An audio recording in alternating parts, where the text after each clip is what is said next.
Author's Preface.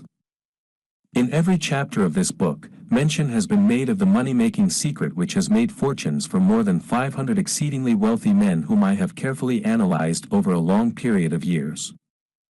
The secret was brought to my attention by Andrew Carnegie, more than a quarter of a century ago. The canny, lovable old Scotsman carelessly tossed it into my mind, when I was but a boy. Then he sat back in his chair, with a merry twinkle in his eyes, and watched carefully to see if I had brains enough to understand the full significance of what he had said to me. When he saw that I had grasped the idea, he asked if I would be willing to spend 20 years or more, preparing myself to take it to the world, to men and women who, without the secret, might go through life as failures. I said I would, and with Mr. Carnegie's cooperation, I have kept my promise. This book contains the secret, after having been put to a practical test by thousands of people, in almost every walk of life. It was Mr. Carnegie's idea that the magic formula, which gave him a stupendous fortune, ought to be placed within reach of people who do not have time to investigate how men make money, and it was his hope that I might test and demonstrate the soundness of the formula through the experience of men and women in every calling. He believed the formula should be taught in all public schools and colleges, and expressed the opinion that if it were properly taught it would so revolutionize the entire educational system that the time spent in school could be reduced to less than half. His experience with Charles M. Schwab and other young men of Mr. Schwab's type convinced Mr. Carnegie that much of that which is taught in the schools is of no value whatsoever in connection with the business of earning a living or accumulating riches. He had arrived at this decision because he had taken into his business one young man after another, many of them with but little schooling, and by coaching them in the use of this formula, developed in them rare leadership. Moreover, his coaching made fortunes for every one of them who followed his instructions. In the chapter on faith, you will read the astounding story of the organization of the giant United States Steel Corporation, as it was conceived and carried out by one of the young men through whom Mr. Carnegie proved that his formula will work for all who are ready for it. This single application of the secret by that young man Charles M. Schwab made him a huge fortune in both money and opportunity. Roughly speaking, this particular application of the formula was worth $600 million. These facts, and they are facts well known to almost everyone who knew Mr. Carnegie, give you a fair idea of what the reading of this book may bring to you, provided you know what it is that you want. Even before it had undergone 20 years of practical testing, the secret was passed on to more than 100,000 men and women who have used it for their personal benefit, as Mr. Carnegie planned that they should. Some have made fortunes with it. Others have used it successfully in creating harmony in their homes. A clergyman used it so effectively that it brought him an income of upwards of $75,000 a year. Arthur Nash, a Cincinnati tailor, used his near-bankrupt business as a guinea pig on which to test the formula. The business came to life and made a fortune for its owners. It is still thriving, although Mr. Nash has gone. The experiment was so unique that newspapers and magazines gave it more than $1 million worth of laudatory publicity. The secret was passed on to Stuart Austin Weir, of Dallas, Texas. He was ready for it, so ready that he gave up his profession and studied law. Did he succeed? That story is told too. I gave the secret to Jennings Randolph, the day he graduated from college, and he has used it so successfully that he is now serving his third term as a member of Congress, with an excellent opportunity to keep on using it until it carries him to the White House. While serving as advertising manager of the LaSalle Extension University, when it was little more than a name, I had the privilege of seeing J.G. Chapline, president of the university, use the formula so effectively that he has since made the LaSalle one of the great extension schools of the country. The secret to which I refer has been mentioned no fewer than 100 times throughout this book. It has not been directly named, for it seems to work more successfully when it is merely uncovered and left in sight, where those who are ready and searching for it may pick it up. That is why Mr. Carnegie tossed it to me so quietly, without giving me its specific name. If you are ready to put it to use, you will recognize this secret at least once in every chapter. I wish I might feel privileged to tell you how you will know if you are ready, but that would deprive you of much of the benefit you will receive when you make the discovery in your own way. While this book was being written, my own son, who was then finishing the last year of his college work, picked up the manuscript of Chapter 2, read it, and discovered the secret for himself. He used the information so effectively that he went directly into a responsible position at a beginning salary greater than the average man ever earns. His story has been briefly described in Chapter 2. When you read it, perhaps you will dismiss any feeling you may have had, at the beginning of the book, that it promised too much. And, 2, if you have ever been discouraged, if you have had difficulties to surmount which took the very soul out of you, if you have tried and failed, if you were ever handicapped by illness or physical affliction, this story of my son's discovery and use of the Carnegie formula may prove to be the oasis in the desert of lost hope, for which you have been searching. This secret was extensively used by President Woodrow Wilson during the World War. It was passed on to every soldier who fought in the war, carefully wrapped in the training received before going to the front. President Wilson told me it was a strong factor in raising the funds needed for the war. More than 20 years ago, Honorable Manuel L. Quezon, then resident commissioner of the Philippine Islands, was inspired by the secret to gain freedom for his people. He has gained freedom for the Philippines, and is the first president of the Free State. A peculiar thing about this secret is that those who once acquire it and use it, find themselves literally swept on to success, with but little effort, and they never again submit to failure. If you doubt this, study the names of those who have used it, wherever they have been mentioned, check their records for yourself, and be convinced. There is no such thing as something for nothing. The secret to which I refer cannot be had without a price, although the price is far less than its value. It cannot be had at any price by those who are not intentionally searching for it. It cannot be given away, it cannot be purchased for money, for the reason that it comes in 2 parts. One part is already in possession of those who are ready for it. The secret serves equally well all who are ready for it. Education has nothing to do with it. Long before I was born, the secret had found its way into the possession of Thomas Edison, and he used it so intelligently that he became the world's leading inventor, although he had but 3 months of schooling. The secret was passed on to a business associate of Mr. Edison. He used it so effectively that, although he was then making only $12,000 a year, he accumulated a great fortune, and retired from active business while still a young man. You will find his story at the beginning of the first chapter. It should convince you that riches are not beyond your reach, that you can still be what you wish to be, that money, fame, recognition and happiness can be had by all who are ready and determined to have these blessings. How do I know these things? You should have the answer before you finish this book. You may find it in the very first chapter, or on the last page. While I was performing the 20-year task of research, which I had undertaken at Mr. Carnegie's request, I analyzed hundreds of well-known men, many of whom admitted that they had accumulated their vast fortunes through the aid of the Carnegie secret.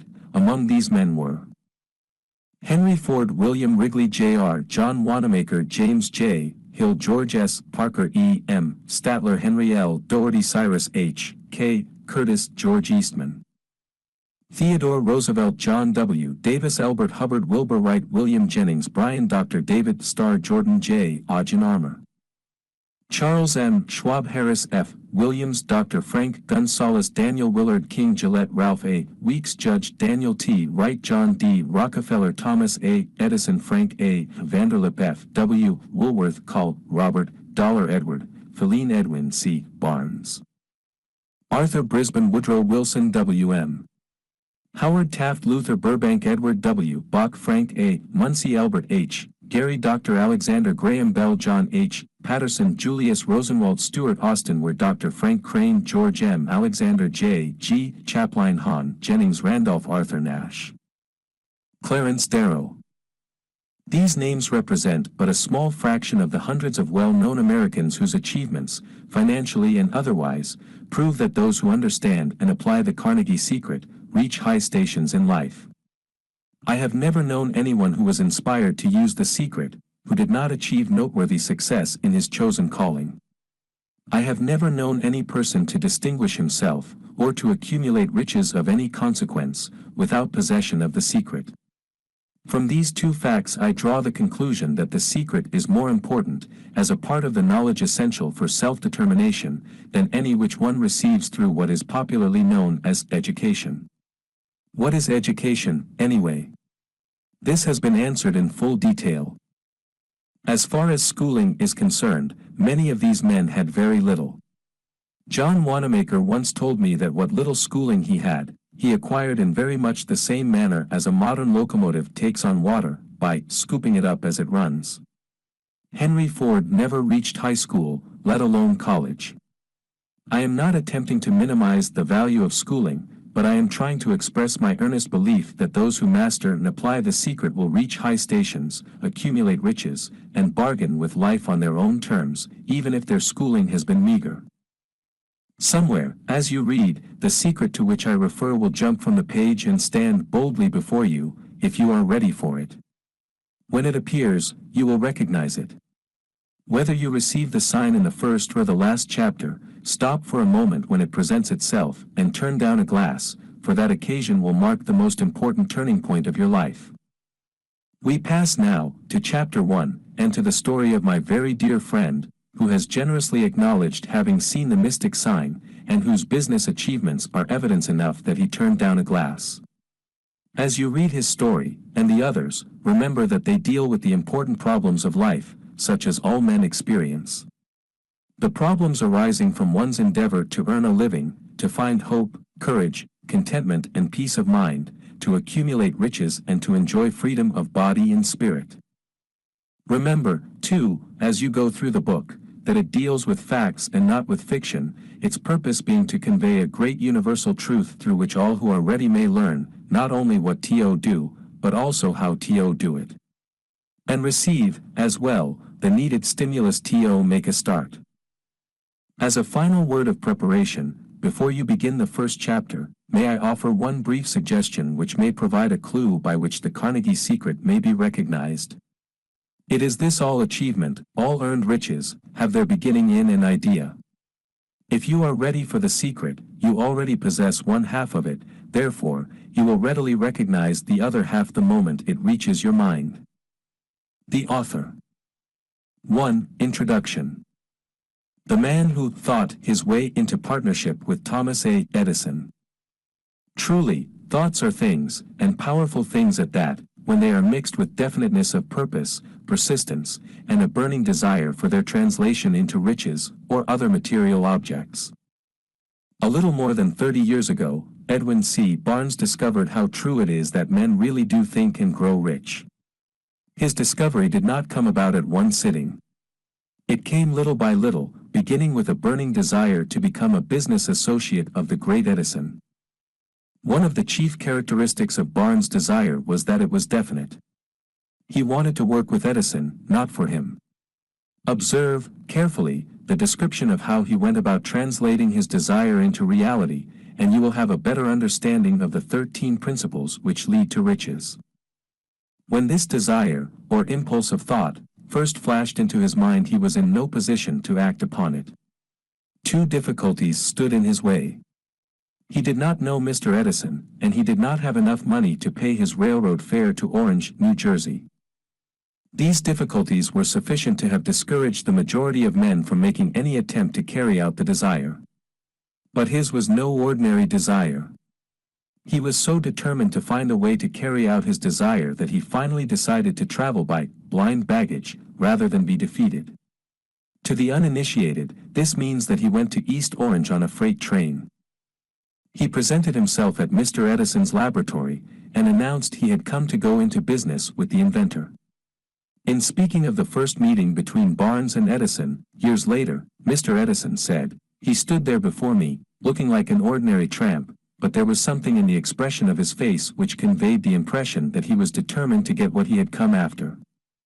I had learned, from years of experience with men, that when a man really desires a thing so deeply that he is willing to stake his entire future on a single turn of the wheel in order to get it, he is sure to win. I gave him the opportunity he asked for, because I saw he had made up his mind to stand by until he succeeded. Subsequent events proved that no mistake was made. Just what young Barnes said to Mr. Edison on that occasion was far less important than that which he thought. Edison, himself, said so. It could not have been the young man's appearance which got him his start in the Edison office, for that was definitely against him. It was what he thought that counted. If the significance of this statement could be conveyed to every person who reads it, there would be no need for the remainder of this book. Barnes did not get his partnership with Edison on his first interview. He did get a chance to work in the Edison offices, at a very nominal wage, doing work that was unimportant to Edison, but most important to Barnes, because it gave him an opportunity to display his merchandise where his intended partner could see it. Months went by. Apparently nothing happened to bring the coveted goal which Barnes had set up in his mind as his definite major purpose. But something important was happening in Barnes' mind.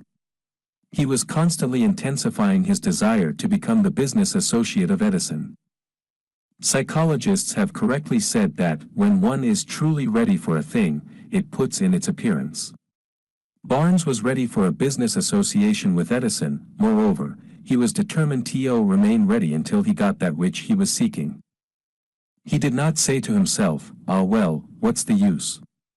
I guess I'll change my mind and try for a salesman's job." But, he did say, "I came here to go into business with Edison, and I'll accomplish this end if it takes the remainder of my life." He meant it. What a different story men would have to tell if only they would adopt a definite purpose, and stand by that purpose until it had time to become an all-consuming obsession. Maybe young Barnes did not know it at the time, but his bulldog determination, his persistence in standing back of a single desire, was destined to mow down all opposition, and bring him the opportunity he was seeking. When the opportunity came, it appeared in a different form, and from a different direction than Barnes had expected. That is one of the tricks of opportunity. It has a sly habit of slipping in by the back door, and often it comes disguised in the form of misfortune, or temporary defeat. Perhaps this is why so many fail to recognize opportunity. Mr. Edison had just perfected a new office device, known at that time as the Edison dictating machine, now the Ediphone. His salesmen were not enthusiastic over the machine. They did not believe it could be sold without great effort. Barnes saw his opportunity. It had crawled in quietly, hidden in a queer-looking machine which interested no one but Barnes and the inventor. Barnes knew he could sell the Edison dictating machine. He suggested this to Edison, and promptly got his chance. He did sell the machine. In fact, he sold it so successfully that Edison gave him a contract to distribute and market it all over the nation. Out of that business association grew the slogan, made by Edison and installed by Barnes. The Business Alliance has been in operation for more than 30 years.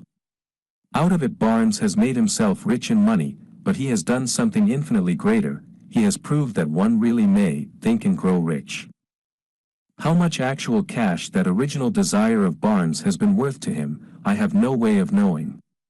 Perhaps it has brought him $2 or $3 million, but the amount, whatever it is, becomes insignificant when compared with the greater asset he acquired in the form of definite knowledge that an intangible impulse of thought can be transmuted into its physical counterpart by the application of known principles. Barnes literally thought himself into a partnership with the great Edison. He thought himself into a fortune. He had nothing to start with, except the capacity to know what he wanted, and the determination to stand by that desire until he realized it. He had no money to begin with. He had but little education. He had no influence. But he did have initiative, faith, and the will to win. With these intangible forces he made himself #1 man with the greatest inventor who ever lived. Now, let us look at a different situation, and study a man who had plenty of tangible evidence of riches, but lost it, because he stopped 3 feet short of the goal he was seeking. 3 feet from gold. One of the most common causes of failure is the habit of quitting when one is overtaken by temporary defeat. Every person is guilty of this mistake at one time or another. An uncle of R.U. Darby was caught by the gold fever in the gold rush days, and went west to dig and grow rich. He had never heard that more gold has been mined from the brains of men than has ever been taken from the earth. He staked a claim and went to work with pick and shovel. The going was hard, but his lust for gold was definite. After weeks of labor, he was rewarded by the discovery of the shining ore. He needed machinery to bring the ore to the surface. Quietly, he covered up the mine, retraced his footsteps to his home in Williamsburg, Maryland, told his relatives and a few neighbors of the strike. They got together money for the needed machinery, had it shipped. The uncle and Darby went back to work the mine. The first car of ore was mined, and shipped to a smelter. The returns proved they had one of the richest mines in Colorado. A few more cars of that ore would clear the debts. Then would come the big killing in profits. Down went the drills. Up went the hopes of Darby and uncle. Then something happened. The vein of gold ore disappeared. They had come to the end of the rainbow, and the pot of gold was no longer there. They drilled on, desperately trying to pick up the vein again, all to no avail. Finally, they decided to quit. They sold the machinery to a junk man for a few $100s, and took the train back home. Some junk men are dumb, but not this one. He called in a mining engineer to look at the mine and do a little calculating. The engineer advised that the project had failed, because the owners were not familiar with fault lines. His calculations showed that the vein would be found just 3 feet from where the Darbys had stopped drilling. That is exactly where it was found. The junk man took millions of dollars in ore from the mine, because he knew enough to seek expert counsel before giving up.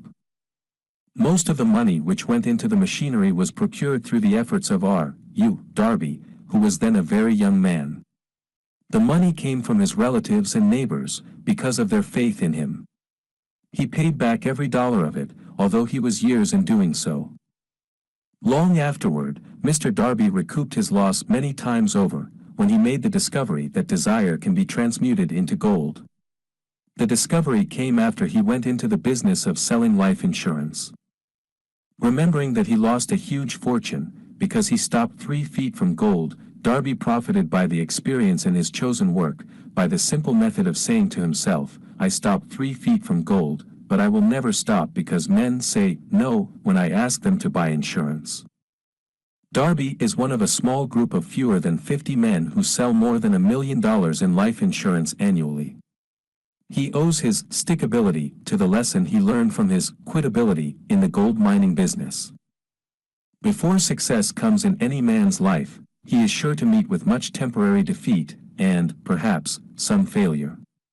When defeat overtakes a man, the easiest and most logical thing to do is to quit.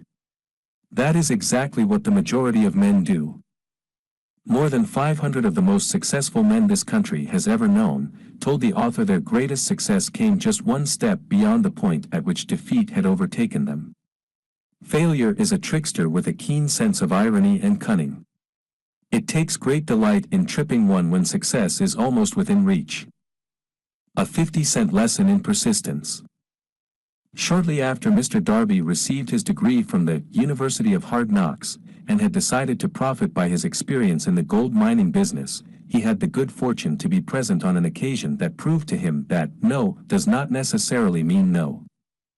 One afternoon he was helping his uncle grind wheat in an old-fashioned mill. The uncle operated a large farm on which a number of colored sharecrop farmers lived. Quietly, the door was opened, and a small colored child, the daughter of a tenant, walked in and took her place near the door. The uncle looked up, saw the child, and barked at her roughly, "What do you want?" Meekly, the child replied, "My mammy say sent her 50 cents.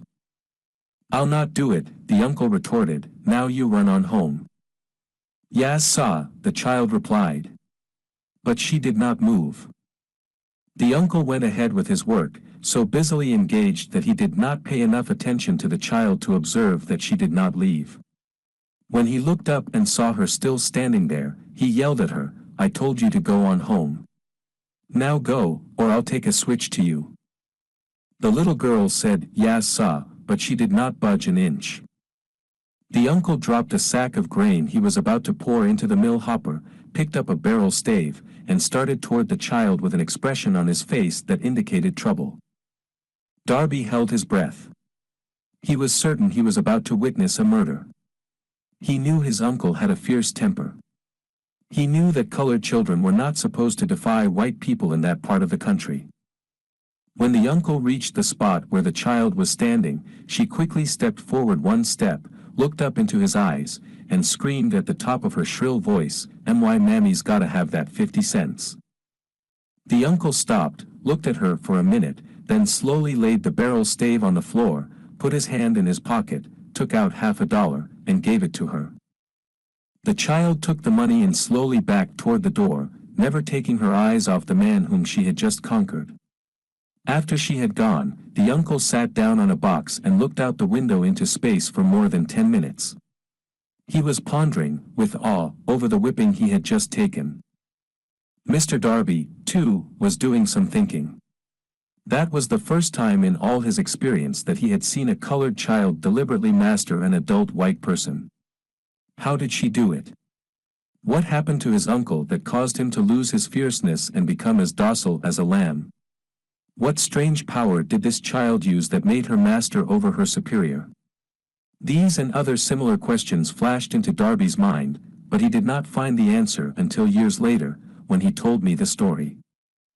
Strangely, the story of this unusual experience was told to the author in the old mill, on the very spot where the uncle took his whipping.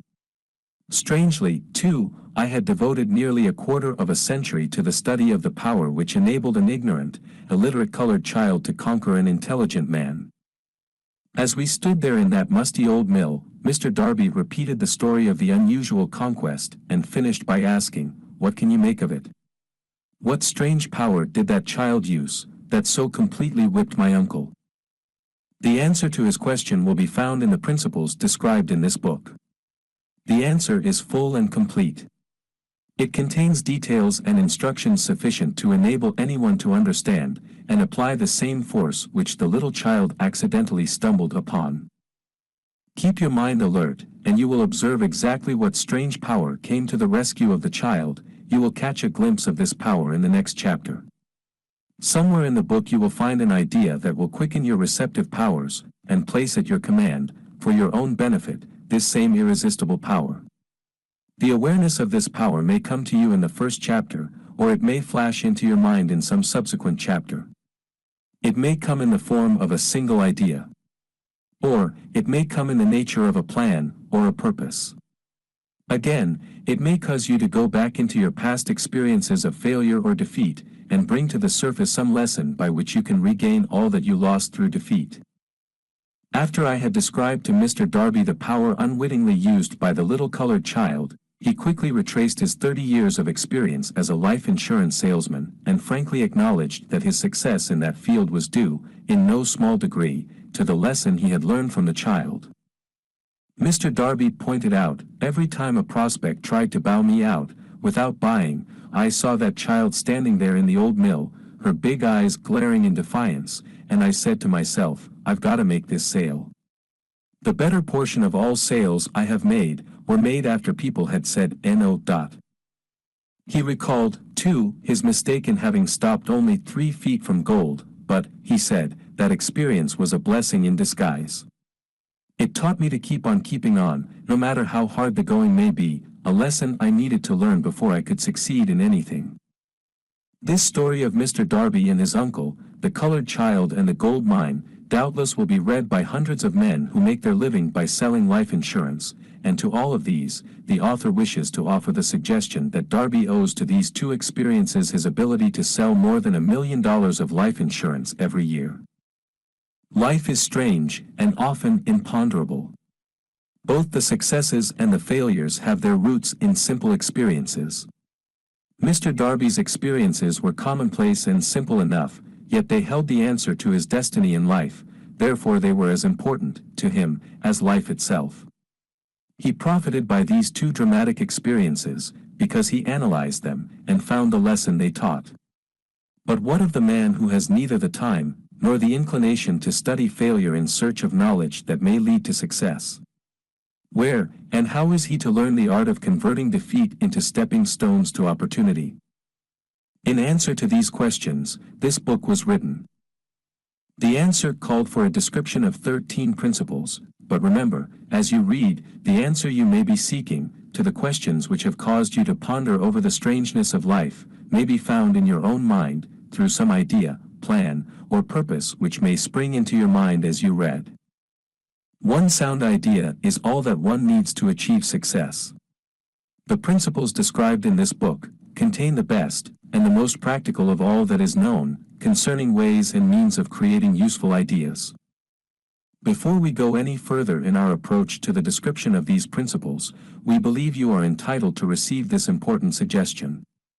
When riches begin to come, they come so quickly, in such great abundance, that one wonders where they have been hiding during all those lean years. This is an astounding statement, and all the more so, when we take into consideration the popular belief that riches come only to those who work hard and long.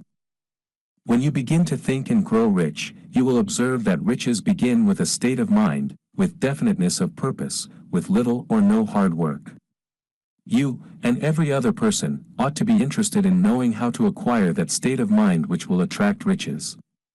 I spent 25 years in research, analyzing more than 25,000 people, because I, too, wanted to know how wealthy men become that way. Without that research, this book could not have been written. Here take notice of a very significant truth, viz., the business depression started in 1929 and continued on to an all-time record of destruction until sometime after President Roosevelt entered office. Then the depression began to fade into nothingness. Just as an electrician in a theater raises the light so gradually that darkness is transmuted into light before you realize it, so did the spell of fear in the minds of the people gradually fade away and become faith. Observe very closely, as soon as you master the principles of this philosophy, and begin to follow the instructions for applying those principles, your financial status will begin to improve, and everything you touch will begin to transmute itself into an asset for your benefit. Impossible? Not at all. One of the main weaknesses of mankind is the average man's familiarity with the word impossible. He knows all the rules which will not work. He knows all the things which cannot be done. This book was written for those who seek the rules which have made others successful, and are willing to stake everything on those rules. A great many years ago I purchased a fine dictionary. The first thing I did with it was to turn to the word impossible, and neatly clip it out of the book. That would not be an unwise thing for you to do. Success comes to those who become success conscious. Failure comes to those who indifferently allow themselves to become failure conscious. The object of this book is to help all who seek it to learn the art of changing their minds from failure consciousness to success consciousness. Another weakness found in altogether too many people is the habit of measuring everything and everyone by their own impressions and beliefs. Some who will read this will believe that no one can think and grow rich. They cannot think in terms of riches, because their thought habits have been steeped in poverty, want, misery, failure, and defeat. These unfortunate people remind me of a prominent Chinese who came to America to be educated in American ways. He attended the University of Chicago. One day President Harper met this young Oriental on the campus, stopped to chat with him for a few minutes, and asked what had impressed him as being the most noticeable characteristic of the American people.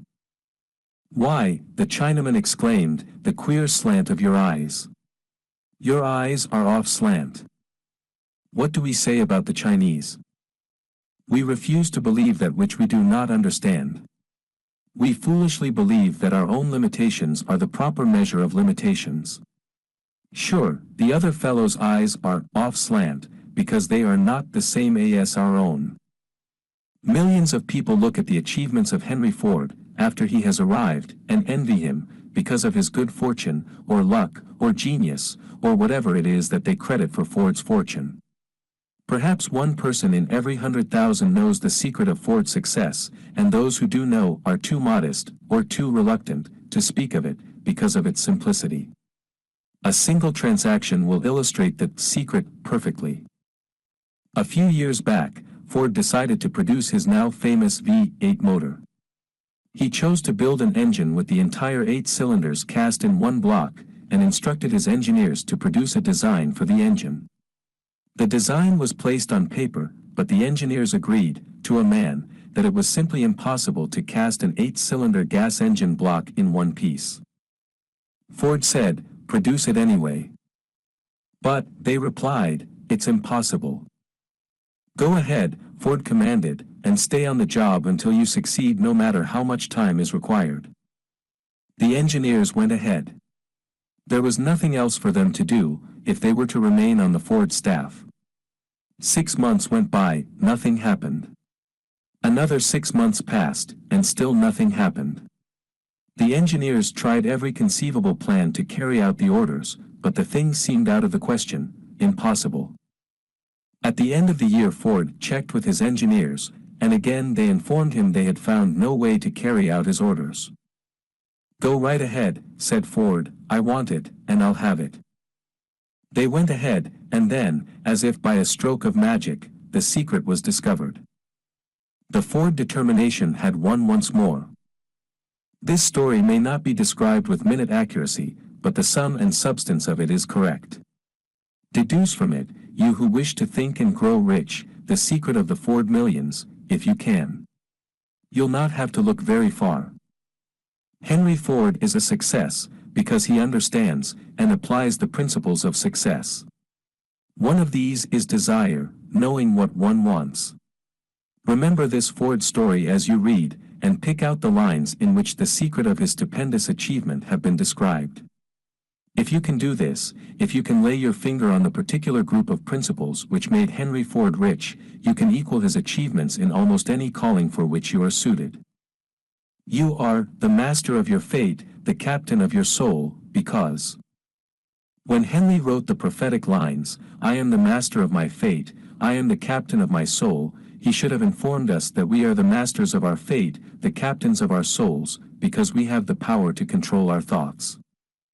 He should have told us that the ether in which this little earth floats, in which we move and have our being, is a form of energy moving at an inconceivably high rate of vibration, and that the ether is filled with a form of universal power which adapts itself to the nature of the thoughts we hold in our minds, and influences us, in natural ways, to transmute our thoughts into their physical equivalent. If the poet had told us of this great truth, we would know why it is that we are the masters of our fate, the captains of our souls. He should have told us, with great emphasis, that this power makes no attempt to discriminate between destructive thoughts and constructive thoughts, that it will urge us to translate into physical reality thoughts of poverty, just as quickly as it will influence us to act upon thoughts of riches. He should have told us, too, that our brains become magnetized with the dominating thoughts which we hold in our minds, and, by means with which no man is familiar, these magnets attract to us the forces, the people, the circumstances of life which harmonize with the nature of our dominating thoughts. He should have told us that before we can accumulate riches in great abundance, we must magnetize our minds with intense desire for riches, that we must become money conscious until the desire for money drives us to create definite plans for acquiring it. But, being a poet, and not a philosopher, Henley contented himself by stating a great truth in poetic form, leaving those who followed him to interpret the philosophical meaning of his lines. Little by little, the truth has unfolded itself, until it now appears certain that the principles described in this book hold the secret of mastery over our economic fate. We are now ready to examine the first of these principles.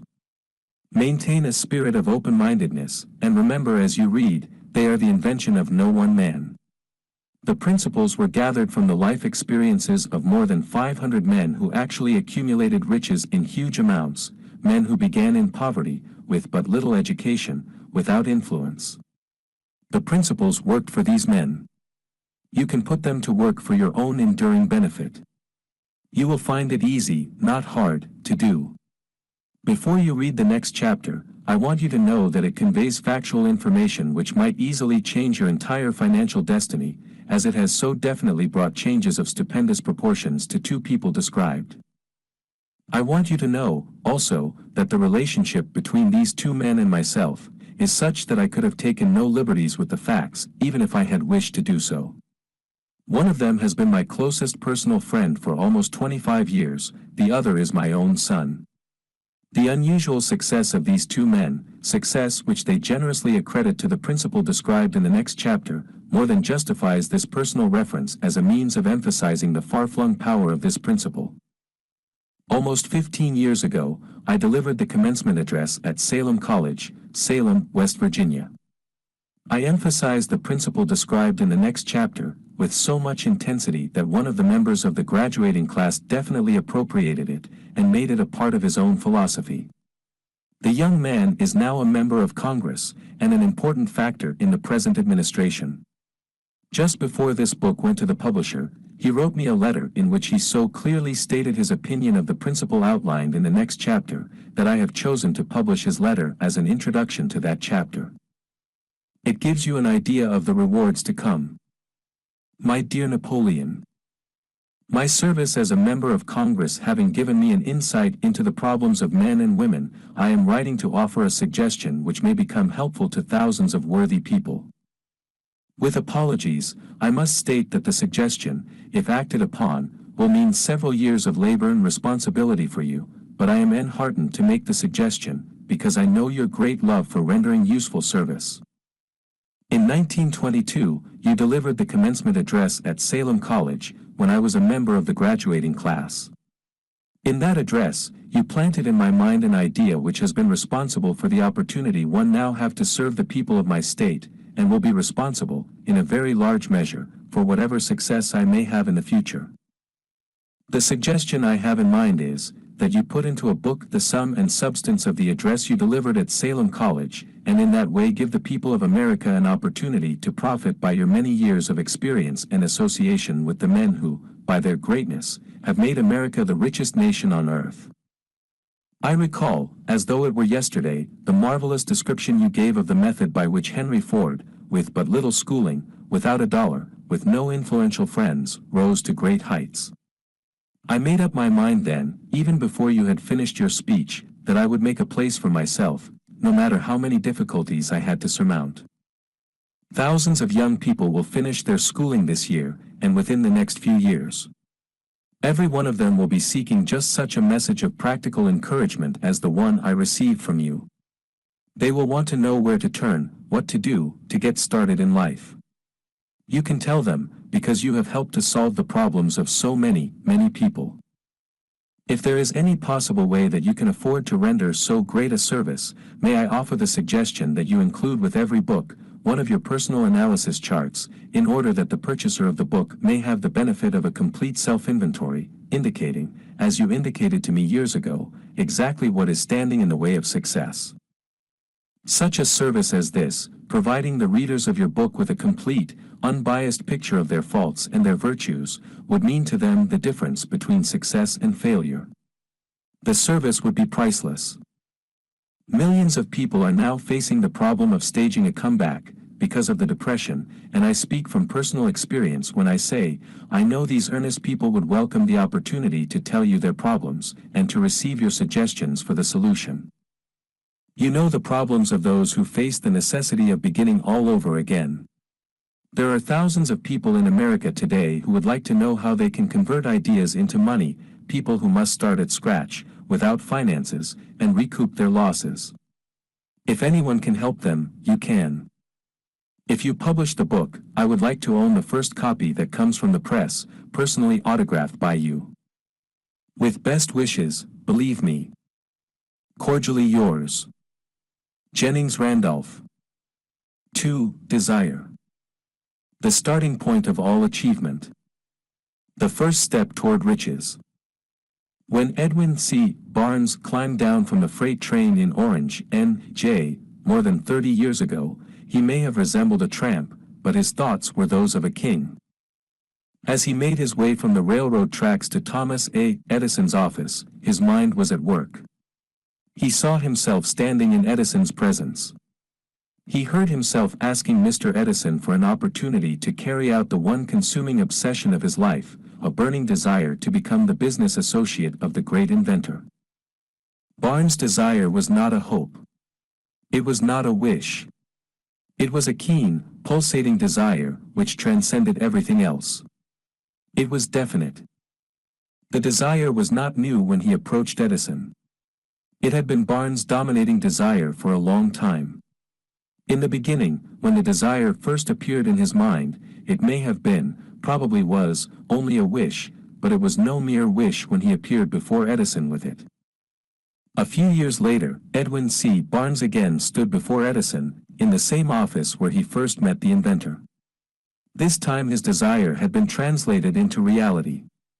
He was in business with Edison. The dominating dream of his life had become a reality. Today, people who know Barnes envy him because of the break life yielded him. They see him in the days of his triumph, without taking the trouble to investigate the cause of his success. Barnes succeeded because he chose a definite goal, placed all his energy, all his willpower, all his effort, everything back of that goal. He did not become the partner of Edison the day he arrived. He was content to start in the most menial work, as long as it provided an opportunity to take even one step toward his cherished goal. 5 years passed before the chance he had been seeking made its appearance. During all those years not one ray of hope, not one promise of attainment of his desire had been held out to him. To everyone, except himself, he appeared only another cog in the Edison business wheel, but in his own mind, he was the partner of Edison every minute of the time, from the very day that he first went to work there. It is a remarkable illustration of the power of a definite desire. Barnes won his goal because he wanted to be a business associate of Mr. Edison more than he wanted anything else. He created a plan by which to attain that purpose. But he burned all bridges behind him. He stood by his desire until it became the dominating obsession of his life and finally, a fact. When he went to Orange, he did not say to himself, "I will try to induce Edison to give me a job of some sort." He said, "I will see Edison, and put him on notice that I have come to go into business with him." He did not say, "I will work there for a few months, and if I get no encouragement, I will quit and get a job somewhere else." He did say, "I will start anywhere. I will do anything Edison tells me to do, but before I am through, I will be his associate." He did not say, "I will keep my eyes open for another opportunity, in case I fail to get what I want in the Edison organization." He said, "There is but one thing in this world that I am determined to have, and that is a business association with Thomas A. Edison. I will burn all bridges behind me, and stake my entire future on my ability to get what I want." He left himself no possible way of retreat. He had to win or perish. That is all there is to the Barnes story of success. A long while ago, a great warrior faced a situation which made it necessary for him to make a decision which ensured his success on the battlefield. He was about to send his armies against a powerful foe, whose men outnumbered his own. He loaded his soldiers into boats, sailed to the enemy's country, unloaded soldiers and equipment, then gave the order to burn the ships that had carried them. Addressing his men before the first battle, he said, "You see the boats going up in smoke. That means that we cannot leave these shores alive unless we win. We now have no choice, we win or we perish." They won. Every person who wins in any undertaking must be willing to burn his ships and cut all sources of retreat. Only by so doing can one be sure of maintaining that state of mind known as a burning desire to win, essential to success. The morning after the Great Chicago Fire, a group of merchants stood on State Street, looking at the smoking remains of what had been their stores. They went into a conference to decide if they would try to rebuild, or leave Chicago and start over in a more promising section of the country. They reached a decision, all except one, to leave Chicago.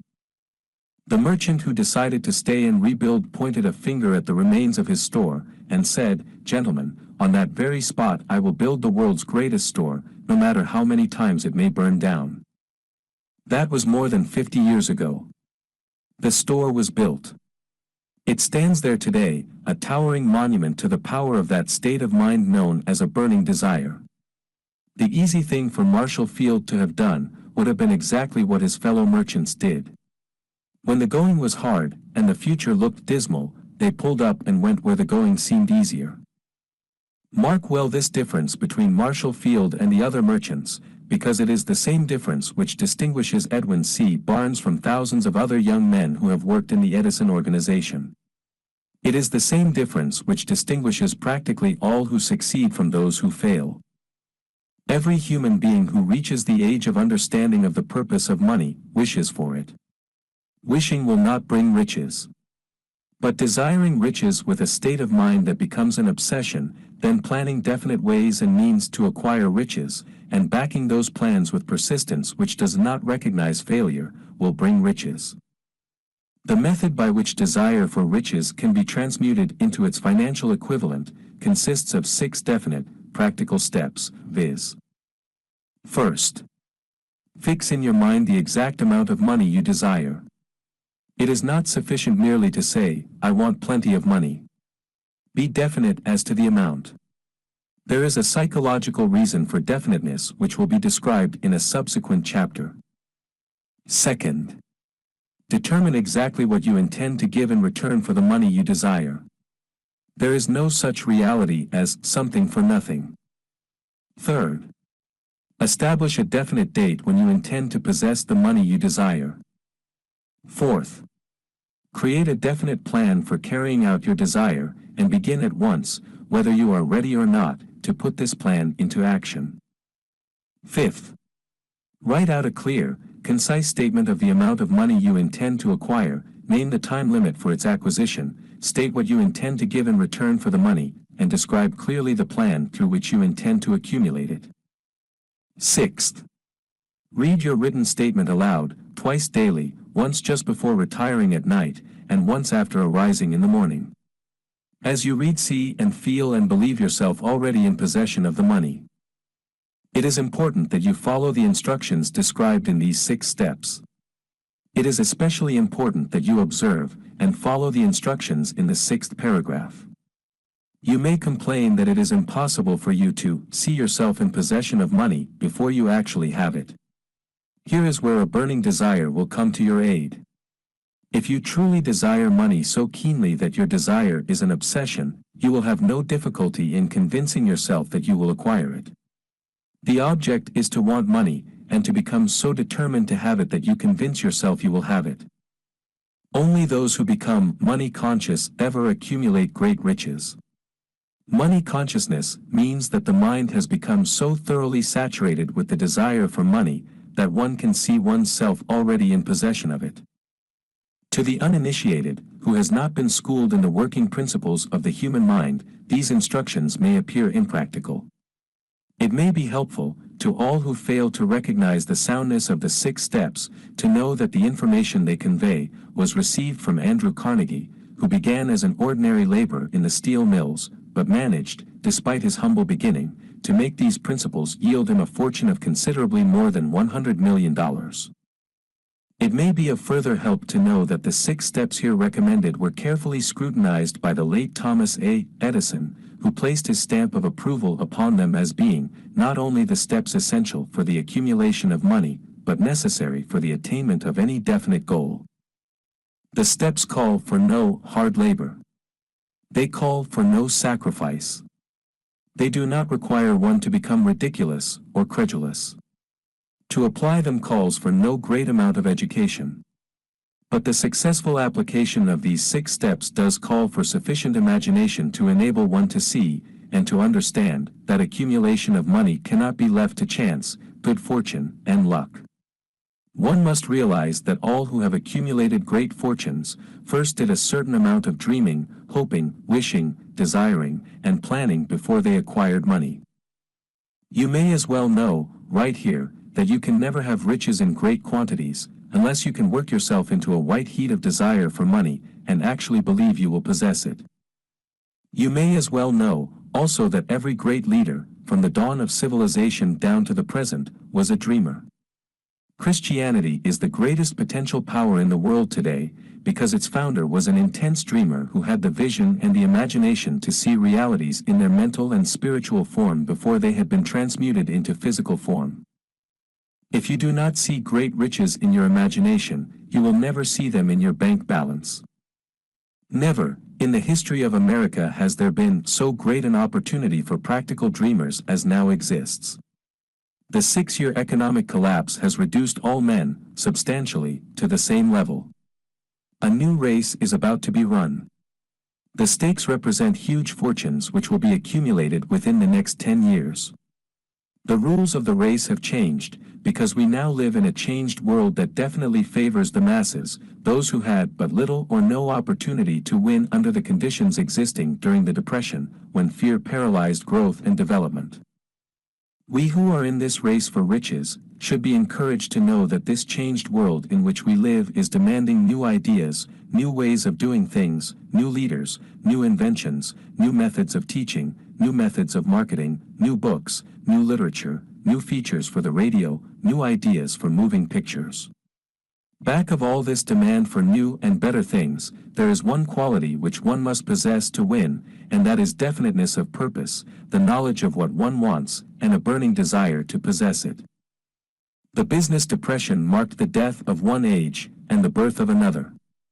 This changed world requires practical dreamers who can, and will put their dreams into action. The practical dreamers have always been, and always will be the pattern makers of civilization. We who desire to accumulate riches should remember the real leaders of the world always have been men who harnessed and put into practical use the intangible, unseen forces of unborn opportunity, and have converted those forces, or impulses of thought, into skyscrapers, cities, factories, airplanes, automobiles, and every form of convenience that makes life more pleasant. Tolerance and an open mind are practical necessities of the dreamer of today. Those who are afraid of new ideas are doomed before they start. Never has there been a time more favorable to pioneers than the present. True, there is no wild and woolly West to be conquered, as in the days of the covered wagon, but there is a vast business, financial, and industrial world to be remolded and redirected along new and better lines. In planning to acquire your share of the riches, let no one influence you to scorn the dreamer. To win the big stakes in this changed world, you must catch the spirit of the great pioneers of the past, whose dreams have given to civilization all that it has of value, the spirit which serves as the lifeblood of our own country, your opportunity and mine, to develop and market our talents. Let us not forget, Columbus dreamed of an unknown world, staked his life on the existence of such a world, and discovered it. Copernicus, the great astronomer, dreamed of a multiplicity of worlds, and revealed them. No one denounced him as impractical after he had triumphed.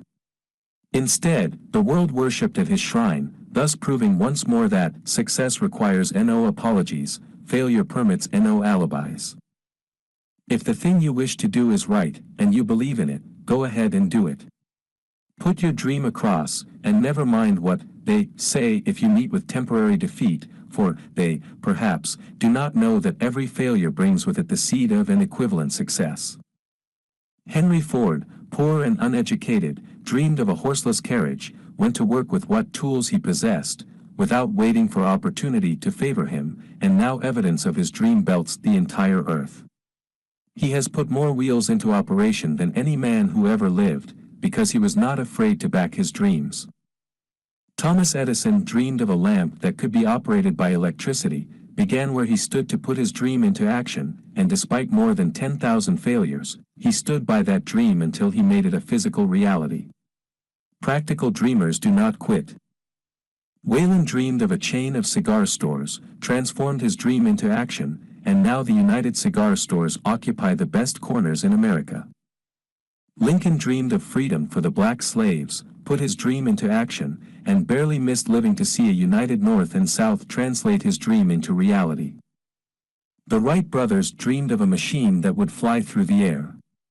Now one may see evidence all over the world that they dreamed soundly. Marconi dreamed of a system for harnessing the intangible forces of the ether.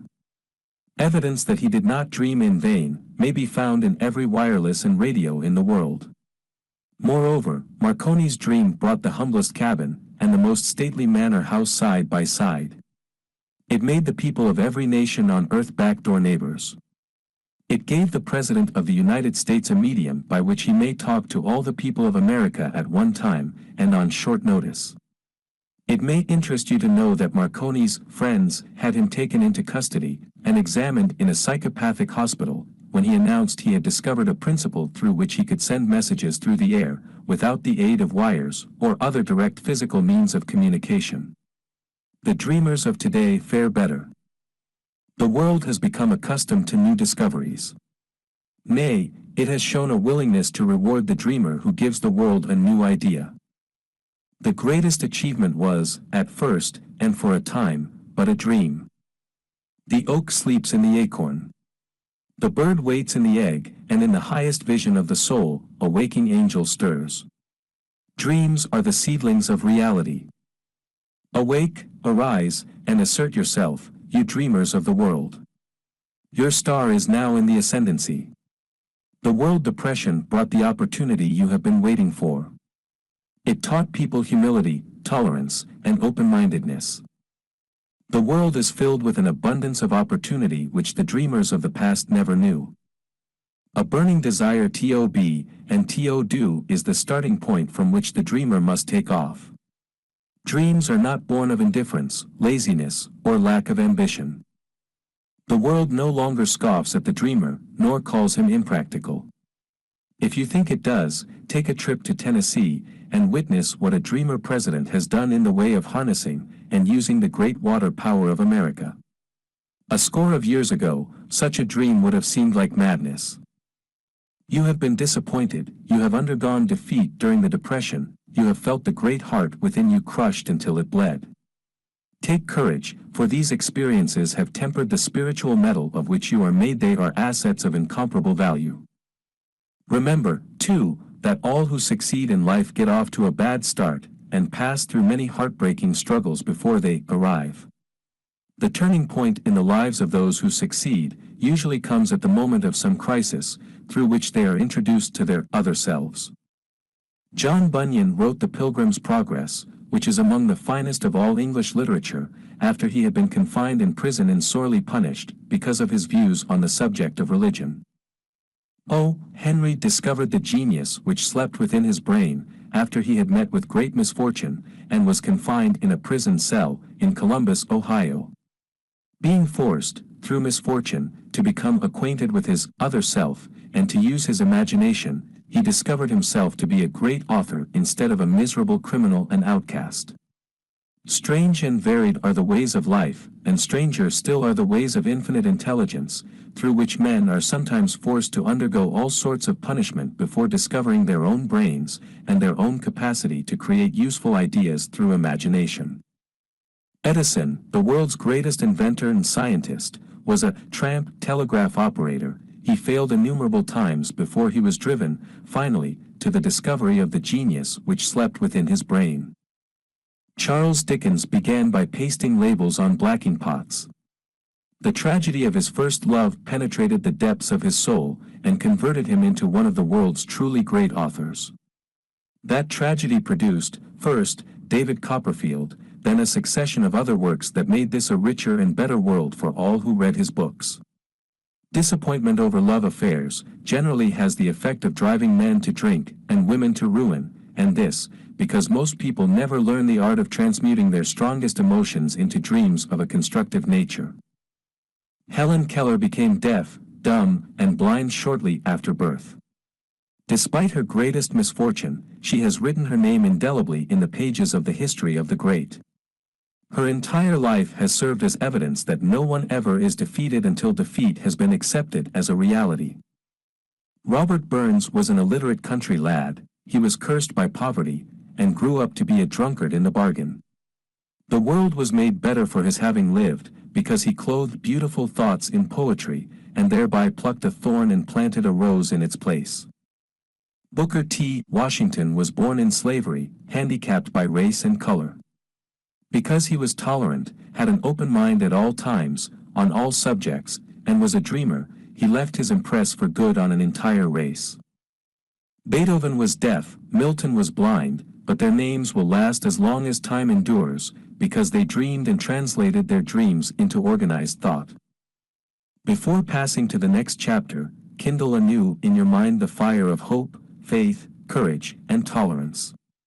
If you have these states of mind, and a working knowledge of the principles described, all else that you need will come to you, when you are ready for it. Let Emerson state the thought in these words: every proverb, every book, every byword that belongs to thee for aid and comfort shall surely come home through open or winding passages. Every friend whom not thy fantastic will, but the great and tender soul in thee craveth, shall lock thee in his embrace. There is a difference between wishing for a thing and being ready to receive it.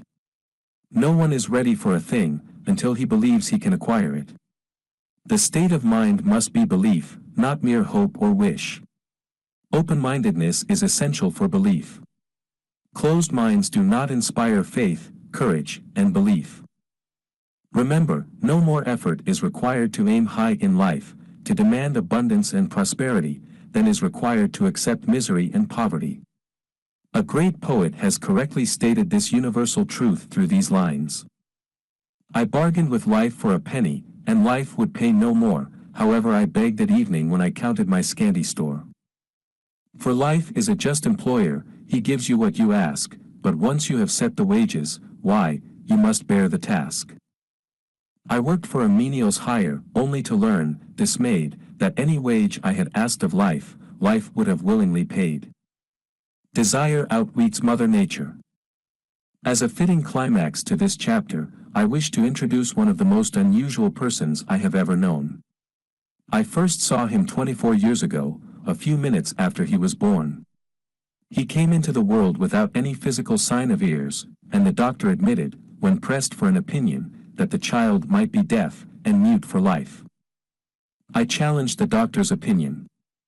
I had the right to do so, I was the child's father. I, too, reached a decision and rendered an opinion, but I expressed the opinion silently, in the secrecy of my own heart. I decided that my son would hear and speak. Nature could send me a child without ears, but nature could not induce me to accept the reality of the affliction. In my own mind I knew that my son would hear and speak. How? I was sure there must be a way, and I knew I would find it. I thought of the words of the immortal Emerson, the whole course of things goes to teach us faith. We need only obey. There is guidance for each of us, and by lowly listening, we shall hear the right word. The right word? Desire. More than anything else, I desired that my son should not be a deaf mute. From that desire I never receded, not for a second. Many years previously, I had written, our only limitations are those we set up in our own minds. For the first time, I wondered if that statement were true. Lying on the bed in front of me was a newly born child, without the natural equipment of hearing. Even though he might hear and speak, he was obviously disfigured for life. Surely, this was a limitation which that child had not set up in his own mind. What could I do about it? Somehow I would find a way to transplant into that child's mind my own burning desire for ways and means of conveying sound to his brain without the aid of ears. As soon as the child was old enough to cooperate, I would fill his mind so completely with a burning desire to hear, that nature would, by methods of her own, translate it into physical reality. All this thinking took place in my own mind, but I spoke of it to no one. Every day I renewed the pledge I had made to myself, not to accept a deaf mute for a son. As he grew older, and began to take notice of things around him, we observed that he had a slight degree of hearing. When he reached the age when children usually begin talking, he made no attempt to speak, but we could tell by his actions that he could hear certain sounds slightly. That was all I wanted to know. I was convinced that if he could hear, even slightly, he might develop still greater hearing capacity. Then something happened which gave me hope. It came from an entirely unexpected source. We bought a Victrola.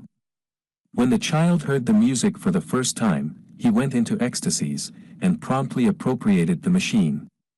He soon showed a preference for certain records, among them, It's a Long Way to Tipperary.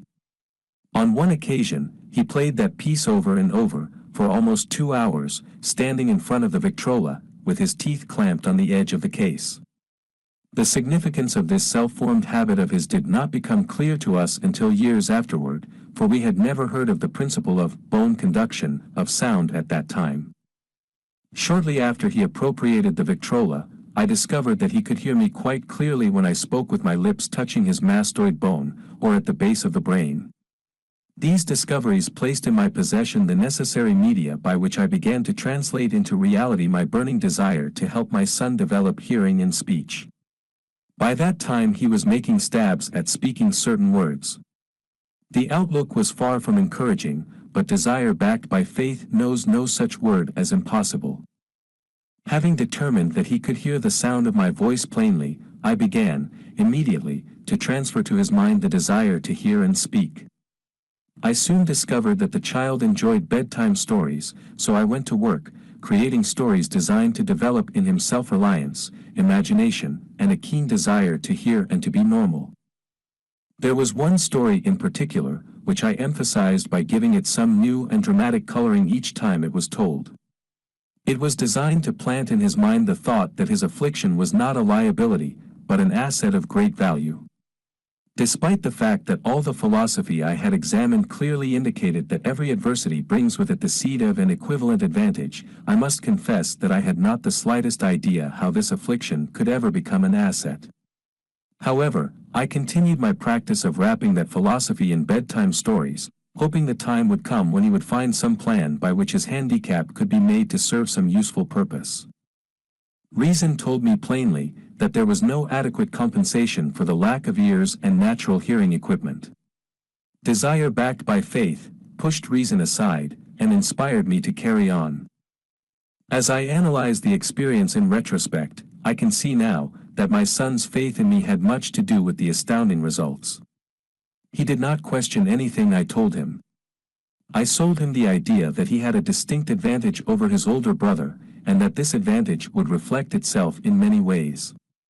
For example, the teachers in school would observe that he had no ears, and, because of this, they would show him special attention and treat him with extraordinary kindness. They always did. His mother saw to that by visiting the teachers and arranging with them to give the child the extra attention necessary.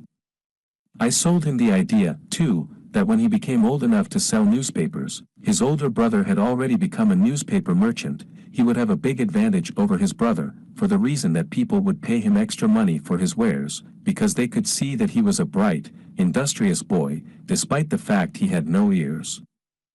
We could notice that, gradually, the child's hearing was improving. Moreover, he had not the slightest tendency to be self-conscious, because of his affliction. When he was about 7, he showed the first evidence that our method of servicing his mind was bearing fruit. For several months he begged for the privilege of selling newspapers, but his mother would not give her consent. She was afraid that his deafness made it unsafe for him to go on the street alone. Finally, he took matters in his own hands. One afternoon, when he was left at home with the servants, he climbed through the kitchen window, shinny to the ground, and set out on his own. He borrowed 6 cents in capital from the neighborhood shoemaker, invested it in papers, sold out, reinvested, and kept repeating until late in the evening. After balancing his accounts, and paying back the 6 cents he had borrowed from his banker, he had a net profit of 42 cents. When we got home that night, we found him in bed asleep, with the money tightly clenched in his hand. His mother opened his hand, removed the coins, and cried. Of all things. Crying over her son's first victory seemed so inappropriate. My reaction was the reverse.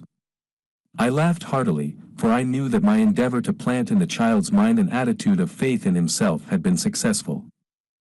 His mother saw, in his first business venture, a little deaf boy who had gone out in the streets and risked his life to earn money. I saw a brave, ambitious, self-reliant little businessman whose stock in himself had been increased 100%, because he had gone into business on his own initiative, and had won. The transaction pleased me, because I knew that he had given evidence of a trait of resourcefulness that would go with him all through life. Later events proved this to be true. When his older brother wanted something, he would lie down on the floor, kick his feet in the air, cry for it and get it. When the little deaf boy wanted something, he would plan a way to earn the money, then buy it for himself. He still follows that plan. Truly, my own son has taught me that handicaps can be converted into stepping stones on which one may climb towards some worthy goal, unless they are accepted as obstacles and used as alibis. The little deaf boy went through the grades, high school, and college without being able to hear his teachers, excepting when they shouted loudly, at close range. He did not go to a school for the deaf. We would not permit him to learn the sign language. We were determined that he should live a normal life, and associate with normal children, and we stood by that decision, although it cost us many heated debates with school officials. While he was in high school, he tried an electrical hearing aid, but it was of no value to him, due, we believed, to a condition that was disclosed when the child was 6, by Dr. J. Gordon Wilson, of Chicago, when he operated on one side of the boy's head, and discovered that there was no sign of natural hearing equipment. During his last week in college, 18 years after the operation, something happened which marked the most important turning point of his life. Through what seemed to be mere chance, he came into possession of another electrical hearing device, which was sent to him on trial. He was slow about testing it, due to his disappointment with a similar device. Finally he picked the instrument up, and more or less carelessly, placed it on his head, hooked up the battery, and lo! As if by a stroke of magic, his lifelong desire for normal hearing became a reality. For the first time in his life he heard practically as well as any person with normal hearing. God moves in mysterious ways, his wonders to perform. Overjoyed because of the changed world which had been brought to him through his hearing device, he rushed to the telephone, called his mother, and heard her voice perfectly. The next day he plainly heard the voices of his professors in class, for the first time in his life. Previously he could hear them only when they shouted, at short range. He heard the radio. He heard the talking pictures. For the first time in his life, he could converse freely with other people, without the necessity of their having to speak loudly. Truly, he had come into possession of a changed world. We had refused to accept nature's error, and, by persistent desire, we had induced nature to correct that error, through the only practical means available. Desire had commenced to pay dividends, but the victory was not yet complete. The boy still had to find a definite and practical way to convert his handicap into an equivalent asset. Hardly realizing the significance of what had already been accomplished, but intoxicated with the joy of his newly discovered world of sound, he wrote a letter to the manufacturer of the hearing aid, enthusiastically describing his experience. Something in his letter, something, perhaps which was not written on the lines, but back of them, caused the company to invite him to New York. When he arrived, he was escorted through the factory, and while talking with the chief engineer, telling him about his changed world, a hunch, an idea, or an inspiration, call it what you wish, flashed into his mind. It was this impulse of thought which converted his affliction into an asset, destined to pay dividends in both money and happiness to thousands for all time to come. The sum and substance of that impulse of thought was this: it occurred to him that he might be of help to the millions of deafened people who go through life without the benefit of hearing devices, if he could find a way to tell them the story of his changed world. Then and there, he reached a decision to devote the remainder of his life to rendering useful service to the hard of hearing. For an entire month, he carried on an intensive research, during which he analyzed the entire marketing system of the manufacturer of the hearing device, and created ways and means of communicating with the hard of hearing all over the world for the purpose of sharing with them his newly discovered, changed world. When this was done, he put in writing a 2-year plan, based upon his findings. When he presented the plan to the company, he was instantly given a position, for the purpose of carrying out his ambition. Little did he dream, when he went to work, that he was destined to bring hope and practical relief to thousands of deafened people who, without his help, would have been doomed forever to deaf-mutism. Shortly after he became associated with the manufacturer of his hearing aid, He invited me to attend a class conducted by his company, for the purpose of teaching deaf mutes to hear and to speak. I had never heard of such a form of education, therefore I visited the class, skeptical but hopeful that my time would not be entirely wasted. Here I saw a demonstration which gave me a greatly enlarged vision of what I had done to arouse and keep alive in my son's mind the desire for normal hearing. I saw deaf mutes actually being taught to hear and to speak, through application of the selfsame principle I had used, more than 20 years previously, in saving my son from deaf mutism. Thus, through some strange turn of the wheel of fate, my son, Blair, and I have been destined to aid in correcting deaf mutism for those as yet unborn, because we are the only living human beings, as far as I know, who have established definitely the fact that deaf mutism can be corrected to the extent of restoring to normal life those who suffer with this affliction. It has been done for one, it will be done for others. There is no doubt in my mind that Blair would have been a deaf mute all his life, if his mother and I had not managed to shape his mind as we did. The doctor who attended at his birth told us, confidentially, the child might never hear or speak. A few weeks ago, Dr. Irving Voorhees, a noted specialist on such cases, examined Blair very thoroughly. He was astounded when he learned how well my son now hears and speaks, and said his examination indicated that, theoretically, the boy should not be able to hear at all. But the lad does hear, despite the fact that X-ray pictures show there is no opening in the skull, whatsoever, from where his ears should be to the brain. When I planted in his mind the desire to hear and talk, and live as a normal person, there went with that impulse some strange influence which caused nature to become bridge builder, and span the gulf of silence between his brain and the outer world, by some means which the keenest medical specialists have not been able to interpret.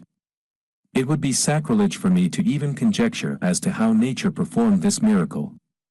It would be unforgivable if I neglected to tell the world as much as I know of the humble part one assumed in the strange experience. It is my duty, and a privilege to say I believe, and not without reason, that nothing is impossible to the person who backs desire with enduring faith. Verily, a burning desire has devious ways of transmuting itself into its physical equivalent. Blair desired normal hearing, now he has it. He was born with a handicap which might easily have sent one with a less defined desire to the street with a bundle of pencils and a tin cup. That handicap now promises to serve as the medium by which he will render useful service to many millions of hard of hearing, also, to give him useful employment at adequate financial compensation the remainder of his life. The little, white lies, I planted in his mind when he was a child, by leading him to believe his affliction would become a great asset, which he could capitalize, has justified itself. Verily, there is nothing, right or wrong, which belief, plus burning desire, cannot make real. These qualities are free to everyone. In all my experience in dealing with men and women who had personal problems, I never handled a single case which more definitely demonstrates the power of desire. Authors sometimes make the mistake of writing of subjects of which they have but superficial, or very elementary knowledge. It has been my good fortune to have had the privilege of testing the soundness of the power of desire, through the affliction of my own son. Perhaps it was providential that the experience came as it did, for surely no one is better prepared than he, to serve as an example of what happens when desire is put to the test. If Mother Nature bends to the will of desire, is it logical that mere men can defeat a burning desire? Strange and imponderable is the power of the human mind. We do not understand the method by which it uses every circumstance, every individual, every physical thing within its reach, as a means of transmuting desire into its physical counterpart. Perhaps science will uncover this secret. I planted in my son's mind the desire to hear and to speak as any normal person hears and speaks. That desire has now become a reality. I planted in his mind the desire to convert his greatest handicap into his greatest asset. That desire has been realized. The modus operandi by which this astounding result was achieved is not hard to describe. It consisted of three very definite facts. First, I mixed faith with the desire for normal hearing, which I passed on to my son. Second, I communicated my desire to him in every conceivable way available, through persistent, continuous effort, over a period of years. Third, he believed me. As this chapter was being completed, news came of the death of Madame Schumann-Heink. One short paragraph in the news dispatch gives the clue to this unusual woman's stupendous success as a singer. I quote the paragraph, because the clue it contains is none other than desire. Early in her career, Madame Schumann-Heink visited the director of the Vienna Court Opera to have him test her voice. But he did not test it. After taking one look at the awkward and poorly dressed girl, he exclaimed, none too gently, with such a face, and with no personality at all, how can you ever expect to succeed in opera? My good child, give up the idea. Buy a sewing machine, and go to work. You can never be a singer. Never is a long time. The director of the Vienna Court Opera knew much about the technique of singing. He knew little about the power of desire, when it assumes the proportion of an obsession. If he had known more of that power, he would not have made the mistake of condemning genius without giving it an opportunity. Several years ago, one of my business associates became ill. He became worse as time went on, and finally was taken to the hospital for an operation. Just before he was wheeled into the operating room, I took a look at him, and wondered how anyone as thin and emaciated as he could possibly go through a major operation successfully. The doctor warned me that there was little if any chance of my ever seeing him alive again. But that was the doctor's opinion. It was not the opinion of the patient. Just before he was wheeled away, he whispered feebly, "Do not be disturbed, Chief, I will be out of here in a few days." The attending nurse looked at me with pity. But the patient did come through safely. After it was all over, his physician said, nothing but his own desire to live saved him. He never would have pulled through if he had not refused to accept the possibility of death. I believe in the power of desire backed by faith, because I have seen this power lift men from lowly beginnings to places of power and wealth. I have seen it rob the grave of its victims. I have seen it serve as the medium by which men staged a comeback after having been defeated in 100 different ways. I have seen it provide my own son with a normal, happy, successful life, despite nature's having sent him into the world without ears. How can one harness and use the power of desire? This has been answered through this, and the subsequent chapters of this book.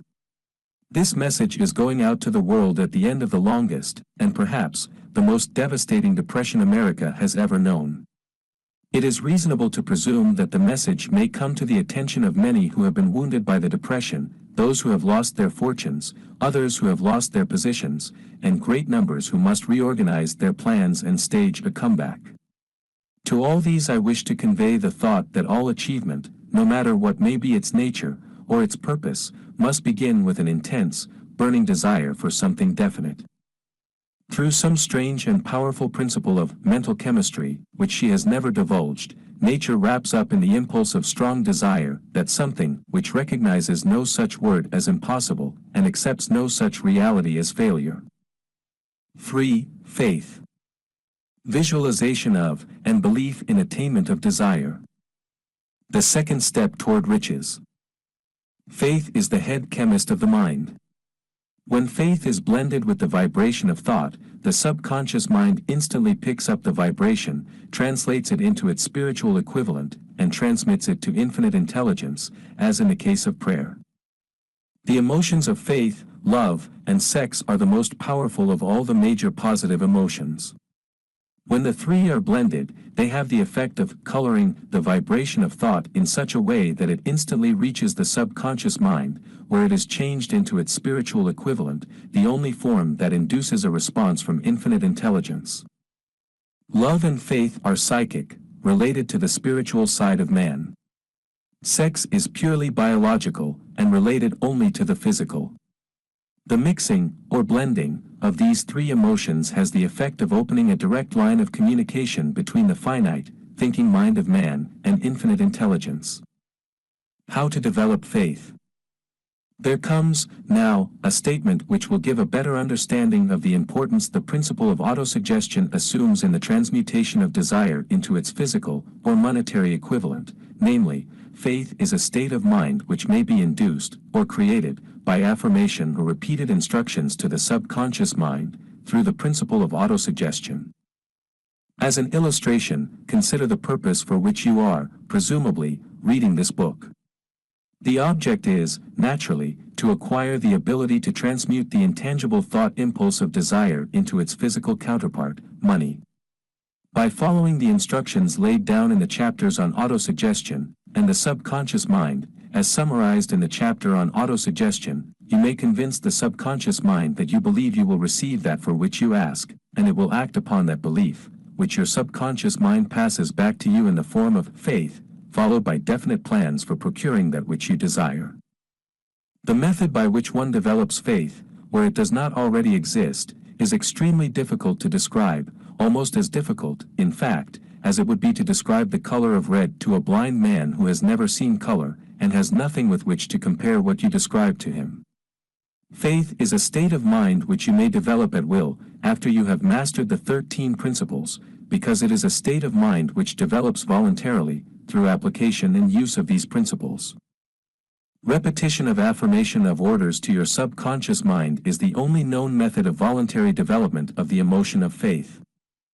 Perhaps the meaning may be made clearer through the following explanation as to the way men sometimes become criminals.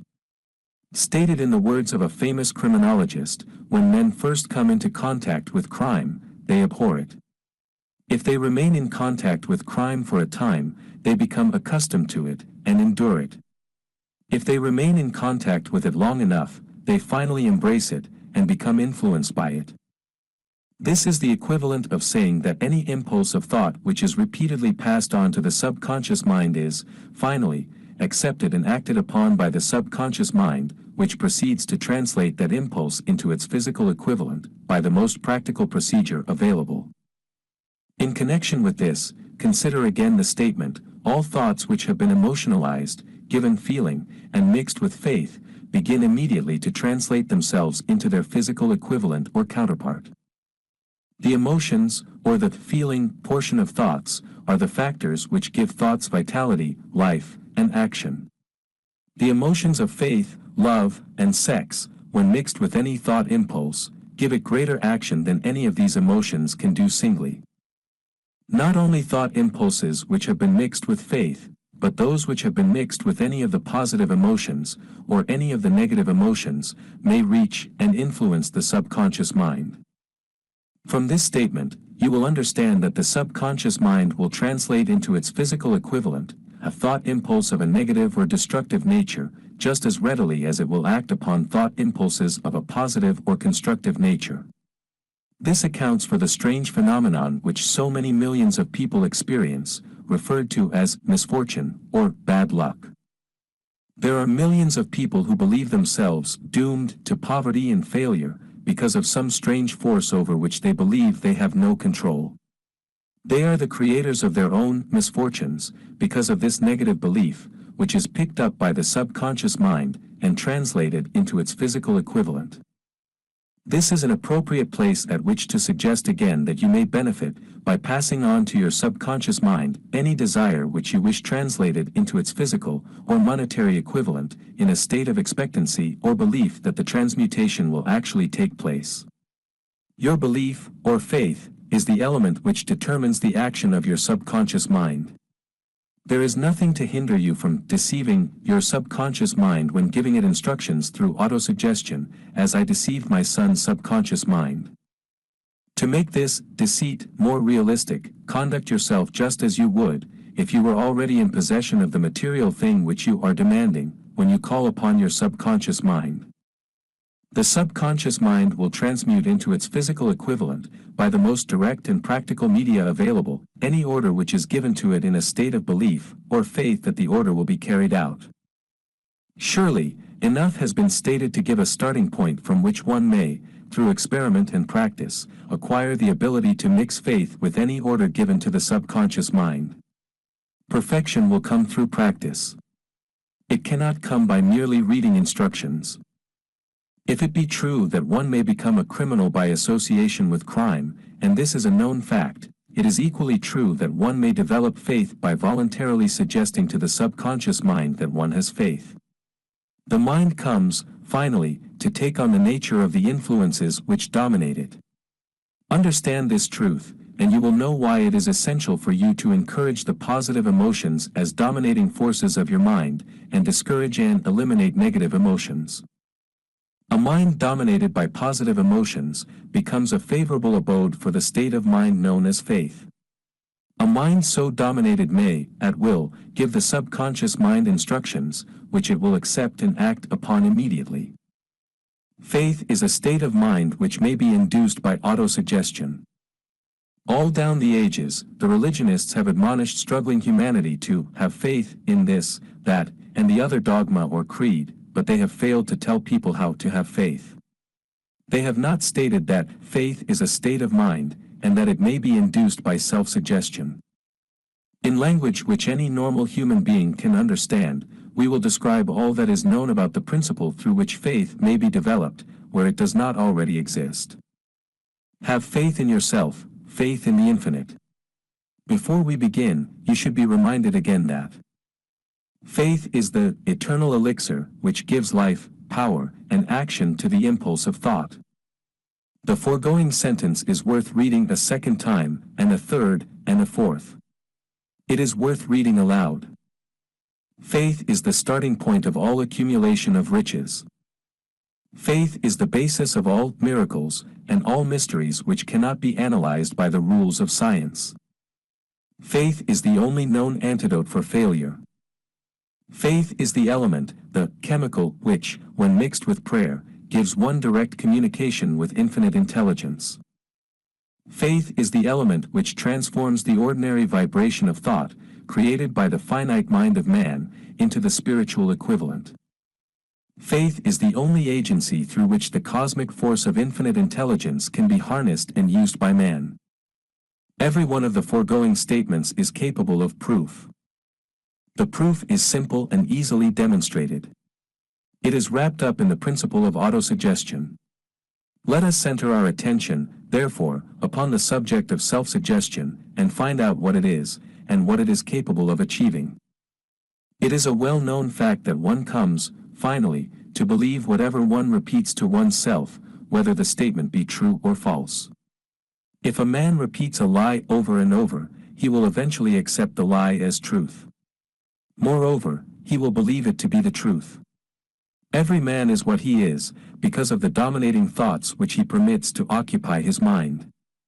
Thoughts which a man deliberately places in his own mind, and encourages with sympathy, and with which he mixes any one or more of the emotions, constitute the motivating forces, which direct and control his every movement, act, and deed.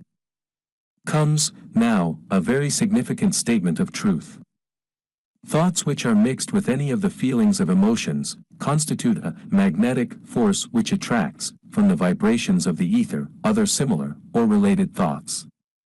A thought thus magnetized with emotion may be compared to a seed which, when planted in fertile soil, germinates, grows, and multiplies itself over and over again, until that which was originally one small seed, becomes countless millions of seeds of the same brand. The ether is a great cosmic mass of eternal forces of vibration. It is made up of both destructive vibrations and constructive vibrations. It carries, at all times, vibrations of fear, poverty, disease, failure, misery, and vibrations of prosperity, health, success, and happiness, just as surely as it carries the sound of hundreds of orchestrations of music, and hundreds of human voices, all of which maintain their own individuality, and means of identification, through the medium of radio. From the great storehouse of the ether, the human mind is constantly attracting vibrations which harmonize with that which dominates the human mind. Any thought, idea, plan, or purpose which one holds in one's mind attracts, from the vibrations of the ether, a host of its relatives, adds these relatives to its own force, and grows until it becomes the dominating, motivating master of the individual in whose mind it has been housed. Now, let us go back to the starting point, and become informed as to how the original seed of an idea, plan, or purpose may be planted in the mind. The information is easily conveyed. Any idea, plan, or purpose may be placed in the mind through repetition of thought. This is why you are asked to write out a statement of your major purpose, or definite chief aim, commit it to memory, and repeat it, in audible words, day after day, until these vibrations of sound have reached your subconscious mind. We are what we are, because of the vibrations of thought which we pick up and register, through the stimuli of our daily environment. Resolve to throw off the influences of any unfortunate environment, and to build your own life to order. Taking inventory of mental assets and liabilities, you will discover that your greatest weakness is lack of self-confidence. This handicap can be surmounted, and timidity translated into courage, through the aid of the principle of autosuggestion. The application of this principle may be made through a simple arrangement of positive thought impulses stated in writing, memorized, and repeated, until they become a part of the working equipment of the subconscious faculty of your mind. Self-confidence formula.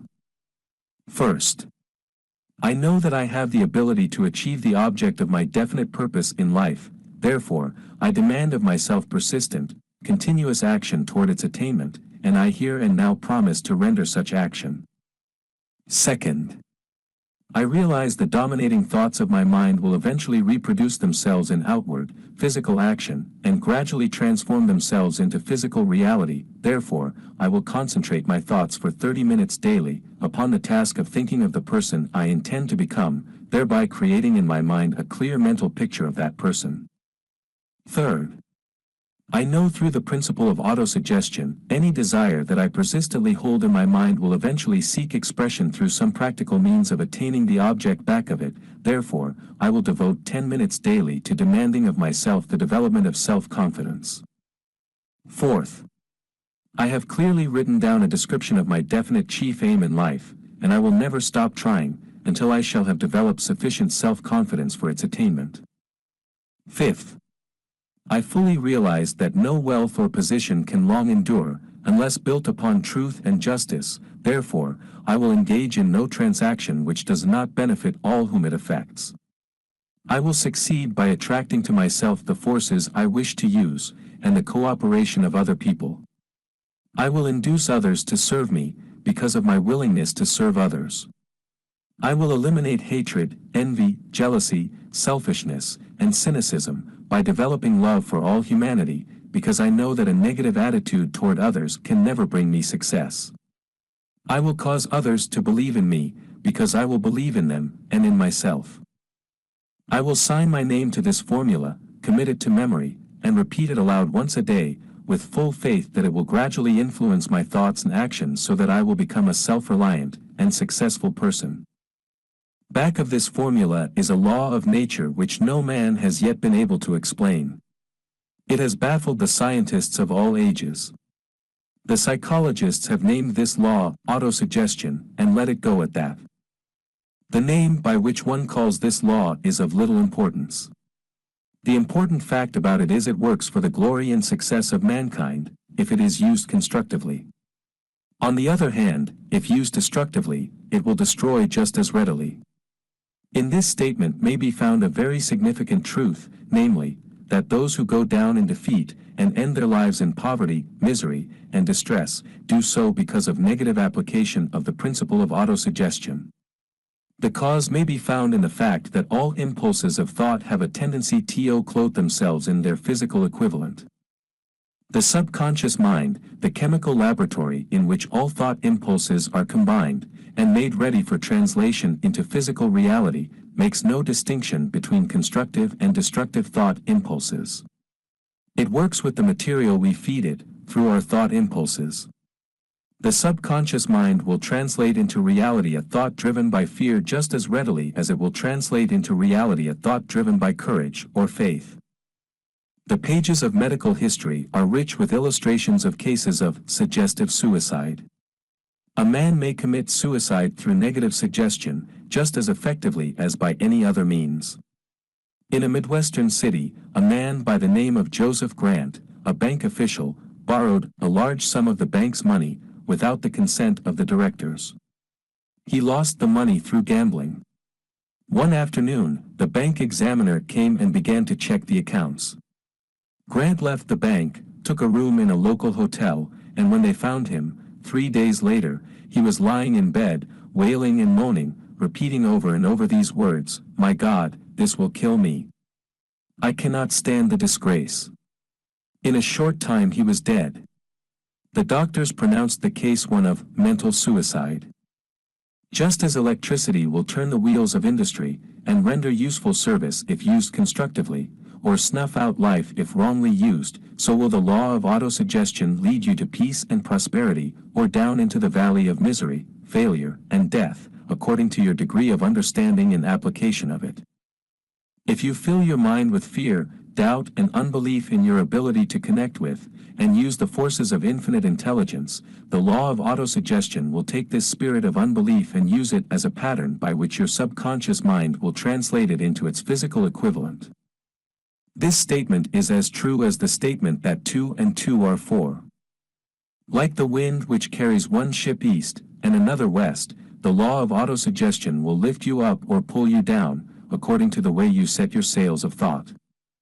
The law of autosuggestion, through which any person may rise to altitudes of achievement which stagger the imagination, is well described in the following verse.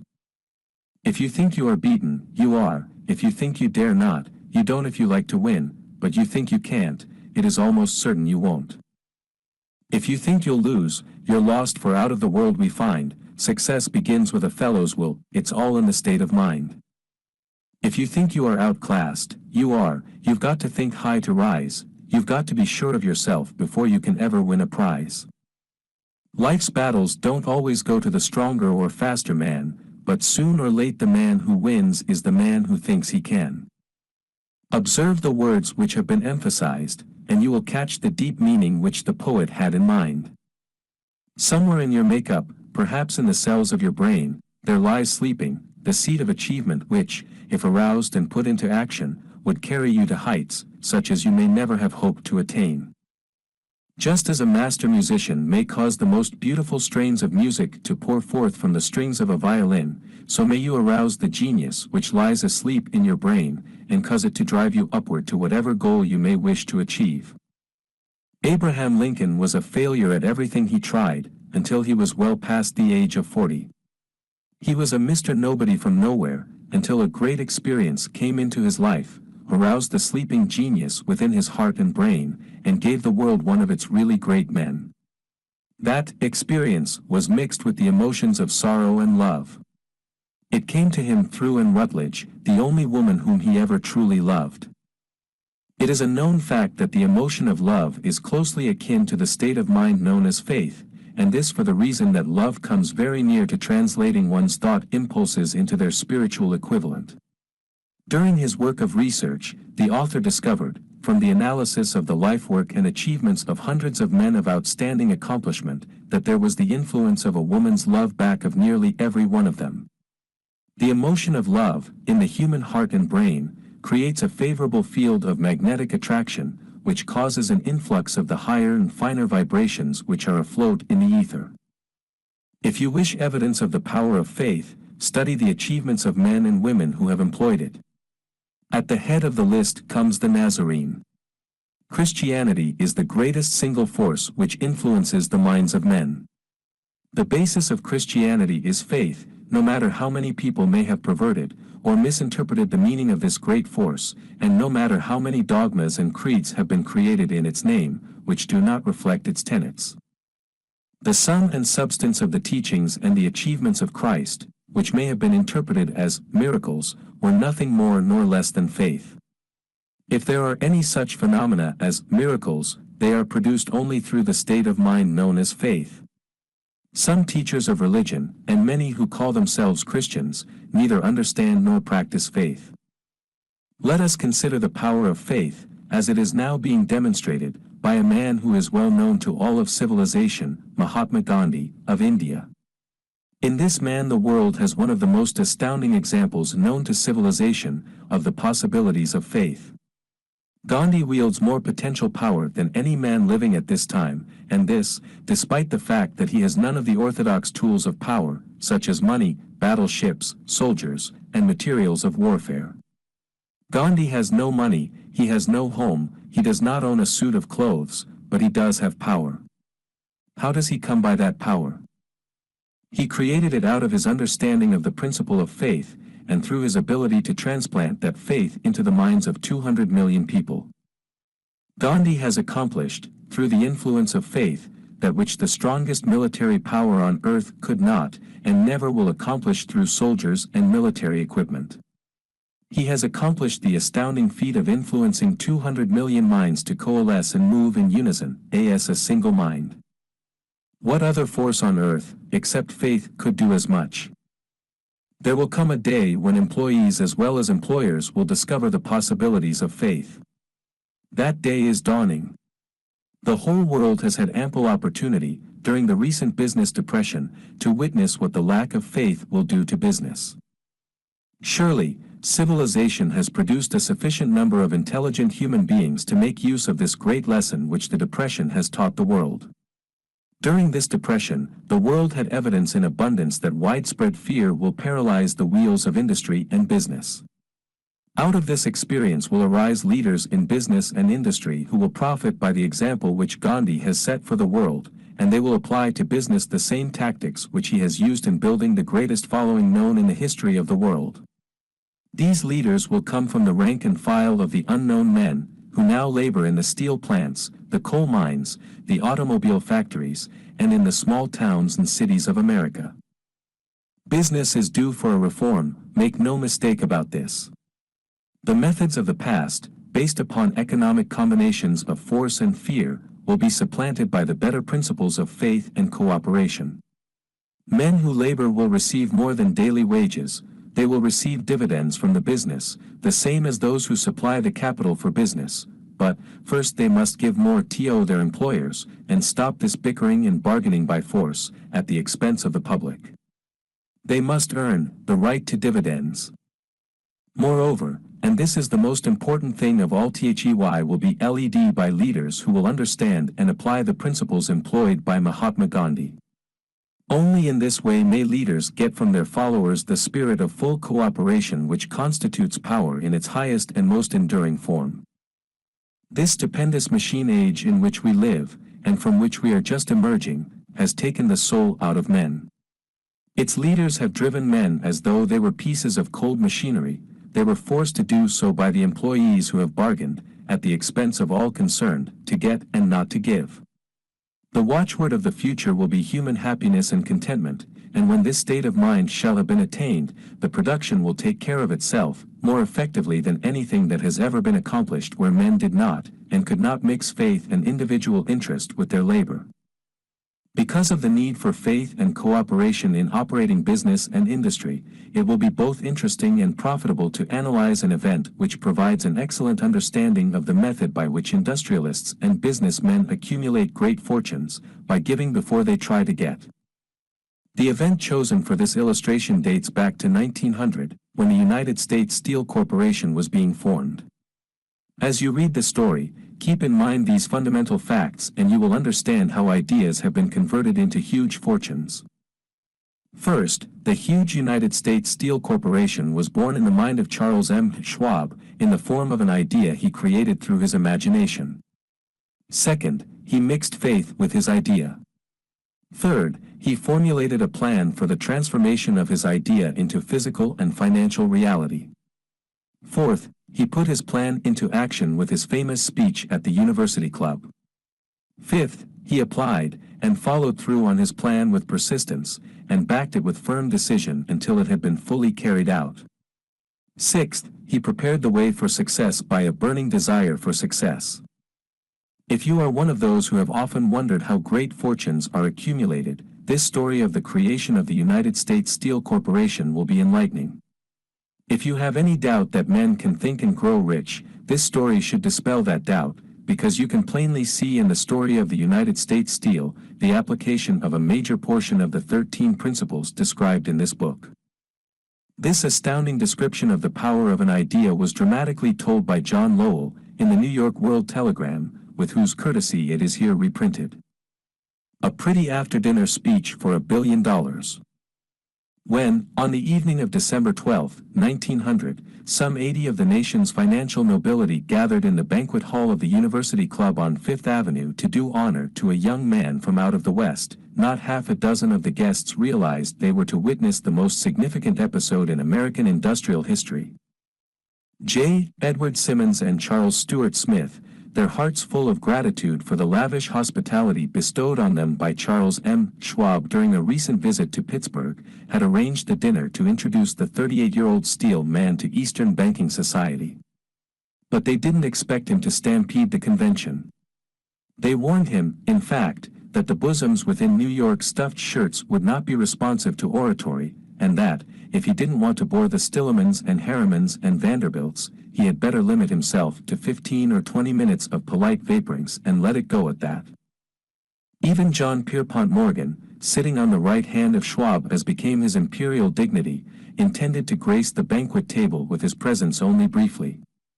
And so far as the press and public were concerned, the whole affair was of so little moment that no mention of it found its way into print the next day.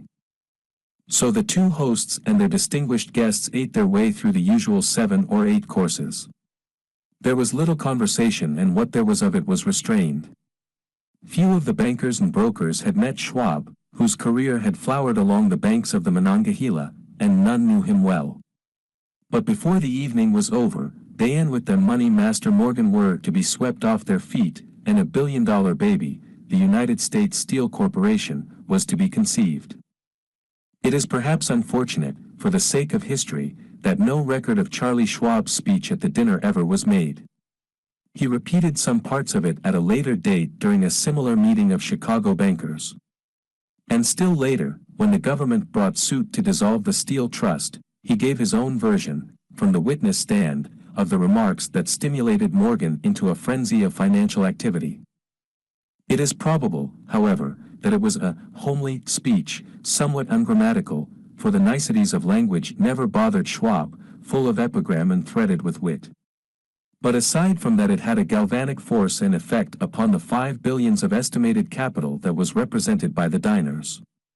After it was over and the gathering was still under its spell, although Schwab had talked for 90 minutes, Morgan led the orator to a recessed window where, dangling their legs from the high, uncomfortable seat, they talked for an hour more. The magic of the Schwab personality had been turned on, full force, but what was more important and lasting was the full-fledged, clear-cut program he laid down for the aggrandizement of steel. Many other men had tried to interest Morgan in slapping together a steel trust after the pattern of the biscuit, wire and hoop, sugar, rubber, whiskey, oil or chewing gum combinations. John W. Gates, the gambler, had urged it, but Morgan distrusted him. The Moore boys, Bill and Jim, Chicago stock jobbers who had glued together a match trust in a cracker corporation, had urged it and failed. Albert H. Gary, the sanctimonious country lawyer, wanted to foster it, but he wasn't big enough to be impressive. Until Schwab's eloquence took J.P. Morgan to the heights from which he could visualize the solid results of the most daring financial undertaking ever conceived, the project was regarded as a delirious dream of easy money crackpots. The financial magnetism that began, a generation ago, to attract thousands of small and sometimes inefficiently managed companies into large and competition-crushing combinations, had become operative in the steel world through the devices of that jovial business pirate, John W. Gates. Gates already had formed the American Steel and Wire Company out of a chain of small concerns, and together with Morgan had created the Federal Steel Company. The National Tube and American Bridge Companies were two more Morgan concerns, and the Moore brothers had forsaken the match and cookie business to form the American Group Tin Plate, Steel Hoop, Sheet Steel and the National Steel Company. But by the side of Andrew Carnegie's gigantic vertical trust, a trust owned and operated by 53 partners, those other combinations were picayune.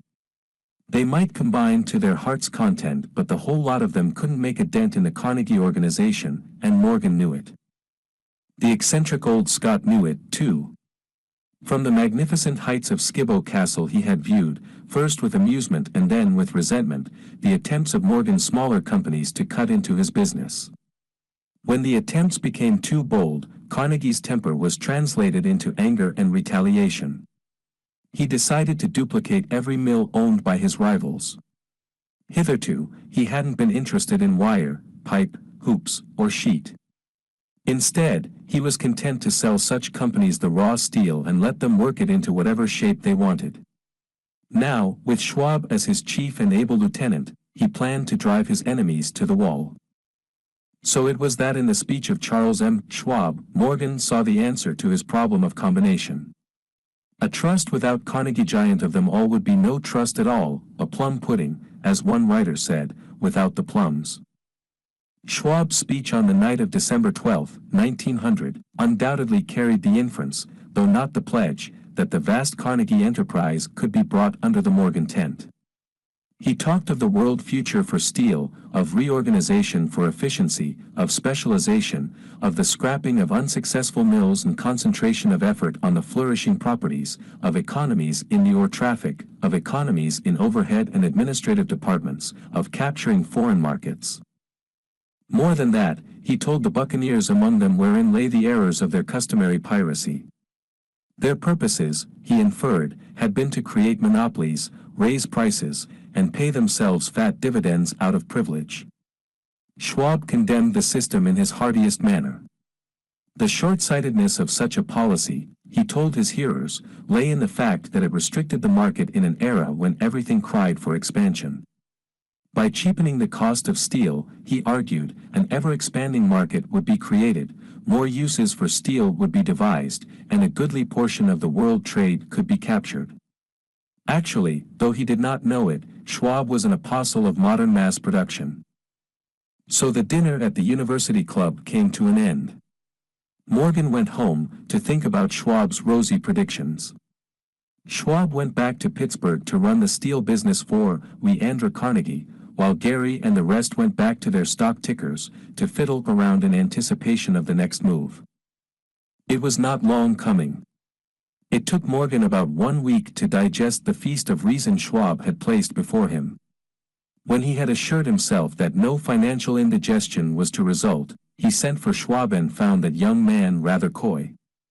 Mr. Carnegie, Schwab indicated, might not like it if he found his trusted company president had been flirting with the Emperor of Wall Street, the street upon which Carnegie was resolved never to tread.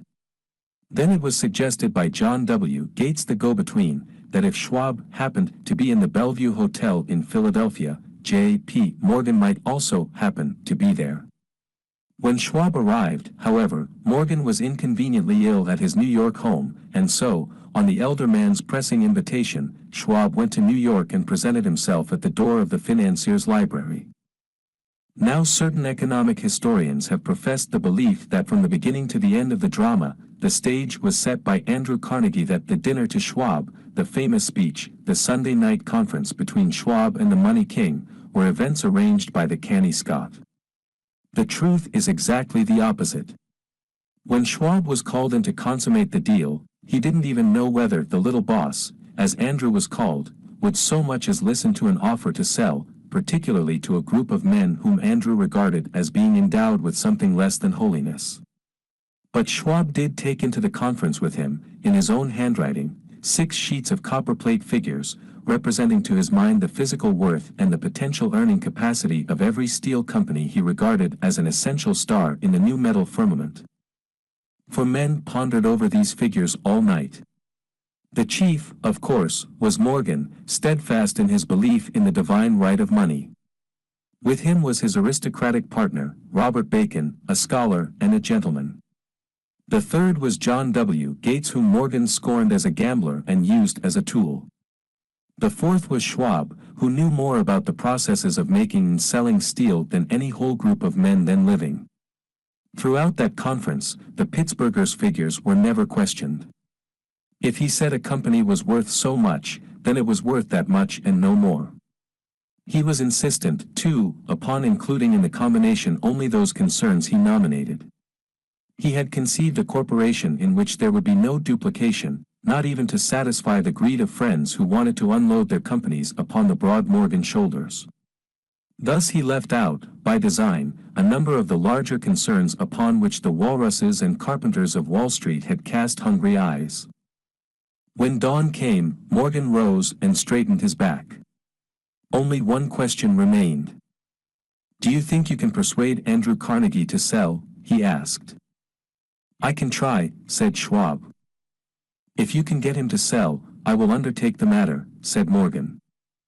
So far so good. But would Carnegie sell? How much would he demand? Schwab thought about $320 million. What would he take payment in? Common or preferred stocks?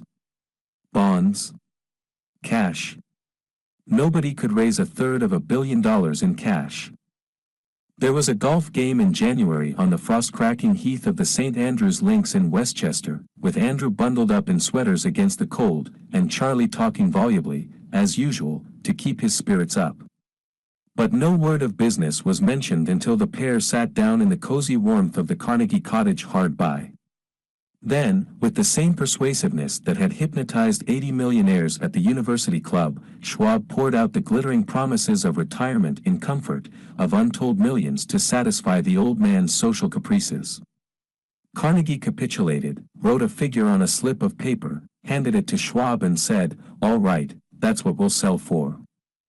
The figure was approximately $400 million, and was reached by taking the $320 million mentioned by Schwab as a basic figure, and adding to it $80 million to represent the increased capital value over the previous 2 years. Later, on the deck of a transatlantic liner, the Scotsman said ruefully to Morgan, "I wish I had asked you for $100 million more." "If you had asked for it, you'd have gotten it," Morgan told him cheerfully. There was an uproar, of course. A British correspondent cabled that the foreign steel world was appalled by the gigantic combination. President Hadley, of Yale, declared that unless trusts were regulated, the country might expect an emperor in Washington within the next 25 years. But that able stock manipulator, Keene, went at his work of shoving the new stock at the public so vigorously that all the excess water, estimated by some at nearly $600,000,000, was absorbed in a twinkling.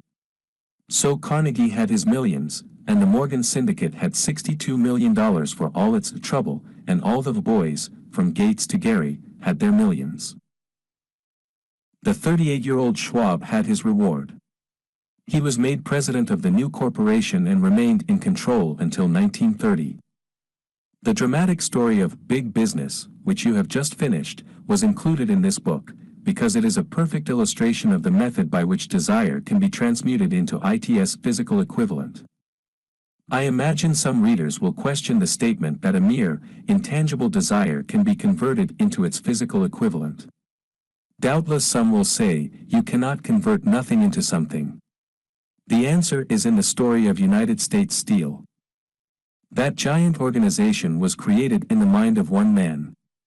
The plan by which the organization was provided with the steel mills that gave it financial stability was created in the mind of the same man. His faith, his desire, his imagination, his persistence were the real ingredients that went into United States Steel. The steel mills and mechanical equipment acquired by the corporation, after it had been brought into legal existence, were incidental, but careful analysis will disclose the fact that the appraised value of the properties acquired by the corporation increased in value by an estimated $600 million by the mere transaction which consolidated them under one management. In other words, Charles M. Schwab's idea, plus the faith with which he conveyed it to the minds of J. P. Morgan and the others, was marketed for a profit of approximately $600 million. Not an insignificant sum for a single idea. What happened to some of the men who took their share of the millions of dollars of profit made by this transaction, is a matter with which we are not now concerned. The important feature of the astounding achievement is that it serves as unquestionable evidence of the soundness of the philosophy described in this book, because this philosophy was the warp and the woof of the entire transaction. Moreover, the practicability of the philosophy has been established by the fact that the United States Steel Corporation prospered, and became one of the richest and most powerful corporations in America, employing thousands of people, developing new uses for steel, and opening new markets, thus proving that the $600 million in profit which the Schwab idea produced was earned. Riches begin in the form of thought. The amount is limited only by the person in whose mind the thought is put into motion. Faith removes limitations. Remember this when you are ready to bargain with life for whatever it is that you ask as your price for having passed this way. Remember, also, that the man who created the United States Steel Corporation was practically unknown at the time. He was merely Andrew Carnegie's Man Friday until he gave birth to his famous idea. After that he quickly rose to a position of power, fame, and riches. 4. Autosuggestion. There are no limitations to the mind except those we acknowledge. Both poverty and riches are the offspring of thought. The medium for influencing the subconscious mind. The third step toward riches. Autosuggestion is a term which applies to all suggestions and all self-administered stimuli which reach one's mind through the five senses. Stated in another way, autosuggestion is self-suggestion. It is the agency of communication between that part of the mind where conscious thought takes place, and that which serves as the seat of action for the subconscious mind. Through the dominating thoughts which one permits to remain in the conscious mind, whether these thoughts be negative or positive, is immaterial. The principle of autosuggestion voluntarily reaches the subconscious mind and influences it with these thoughts. No thought, whether it be negative or positive, can enter the subconscious mind without the aid of the principle of autosuggestion, with the exception of thoughts picked up from the ether. Stated differently, all sense impressions which are perceived through the five senses are stopped by the conscious thinking mind, and may be either passed on to the subconscious mind, or rejected, at will. The conscious faculty serves, therefore, as an outer guard to the approach of the subconscious. Nature has so built man that he has absolute control over the material which reaches his subconscious mind, through his five senses, although this is not meant to be construed as a statement that man always exercises this control. In the great majority of instances, he does not exercise it, which explains why so many people go through life in poverty. Recall what has been said about the subconscious mind resembling a fertile garden spot, in which weeds will grow in abundance, if the seeds of more desirable crops are not sown therein. Autosuggestion is the agency of control through which an individual may voluntarily feed his subconscious mind on thoughts of a creative nature, or, by neglect, permit thoughts of a destructive nature to find their way into this rich garden of the mind. You were instructed, in the last of the 6 steps described in the chapter on desire, to read aloud twice daily the written statement of your desire for money, and to see and feel yourself already in possession of the money. By following these instructions, you communicate the object of your desire directly to your subconscious mind in a spirit of absolute faith. Through repetition of this procedure, you voluntarily create thought habits which are favorable to your efforts to transmute desire into its monetary equivalent. Go back to these 6 steps described in Chapter 2, and read them again, very carefully, before you proceed further. Then, when you come to it, read very carefully the 4 instructions for the organization of your mastermind group, described in the chapter on organized planning. By comparing these 2 sets of instructions with that which has been stated on autosuggestion, you, of course, will see that the instructions involve the application of the principle of autosuggestion. Remember, therefore, when reading aloud the statement of your desire, through which you are endeavoring to develop a money consciousness, that the mere reading of the words is of no consequence unless you mix emotion or feeling with your words. If you repeat 1,000,000 times the famous Emile Coué formula, day by day, in every way, I am getting better and better, without mixing emotion and faith with your words, you will experience no desirable results. Your subconscious mind recognizes and acts upon only thoughts which have been well mixed with emotion or feeling. This is a fact of such importance as to warrant repetition in practically every chapter, because the lack of understanding of this is the main reason the majority of people who try to apply the principle of autosuggestion get no desirable results. Plain, unemotional words do not influence the subconscious mind. You will get no appreciable results until you learn to reach your subconscious mind with thoughts, or spoken words which have been well emotionalized with belief. Do not become discouraged if you cannot control and direct your emotions the first time you try to do so. Remember, there is no such possibility as something for nothing. Ability to reach and influence your subconscious mind has its price, and you must pay that price. You cannot cheat, even if you desire to do so. The price of ability to influence your subconscious mind is everlasting persistence in applying the principles described here. You cannot develop the desired ability for a lower price. You, and you alone, must decide whether or not the reward for which you are striving, the money consciousness, is worth the price you must pay for it in effort. Wisdom and cleverness alone will not attract and retain money except in a few very rare instances, where the law of averages favors the attraction of money through these sources. The method of attracting money described here does not depend upon the law of averages. Moreover, the method plays no favorites. It will work for one person as effectively as it will for another. Where failure is experienced, it is the individual, not the method, which has failed. If you try and fail, make another effort, and still another, until you succeed. Your ability to use the principle of autosuggestion will depend, very largely, upon your capacity to concentrate upon a given desire until that desire becomes a burning obsession.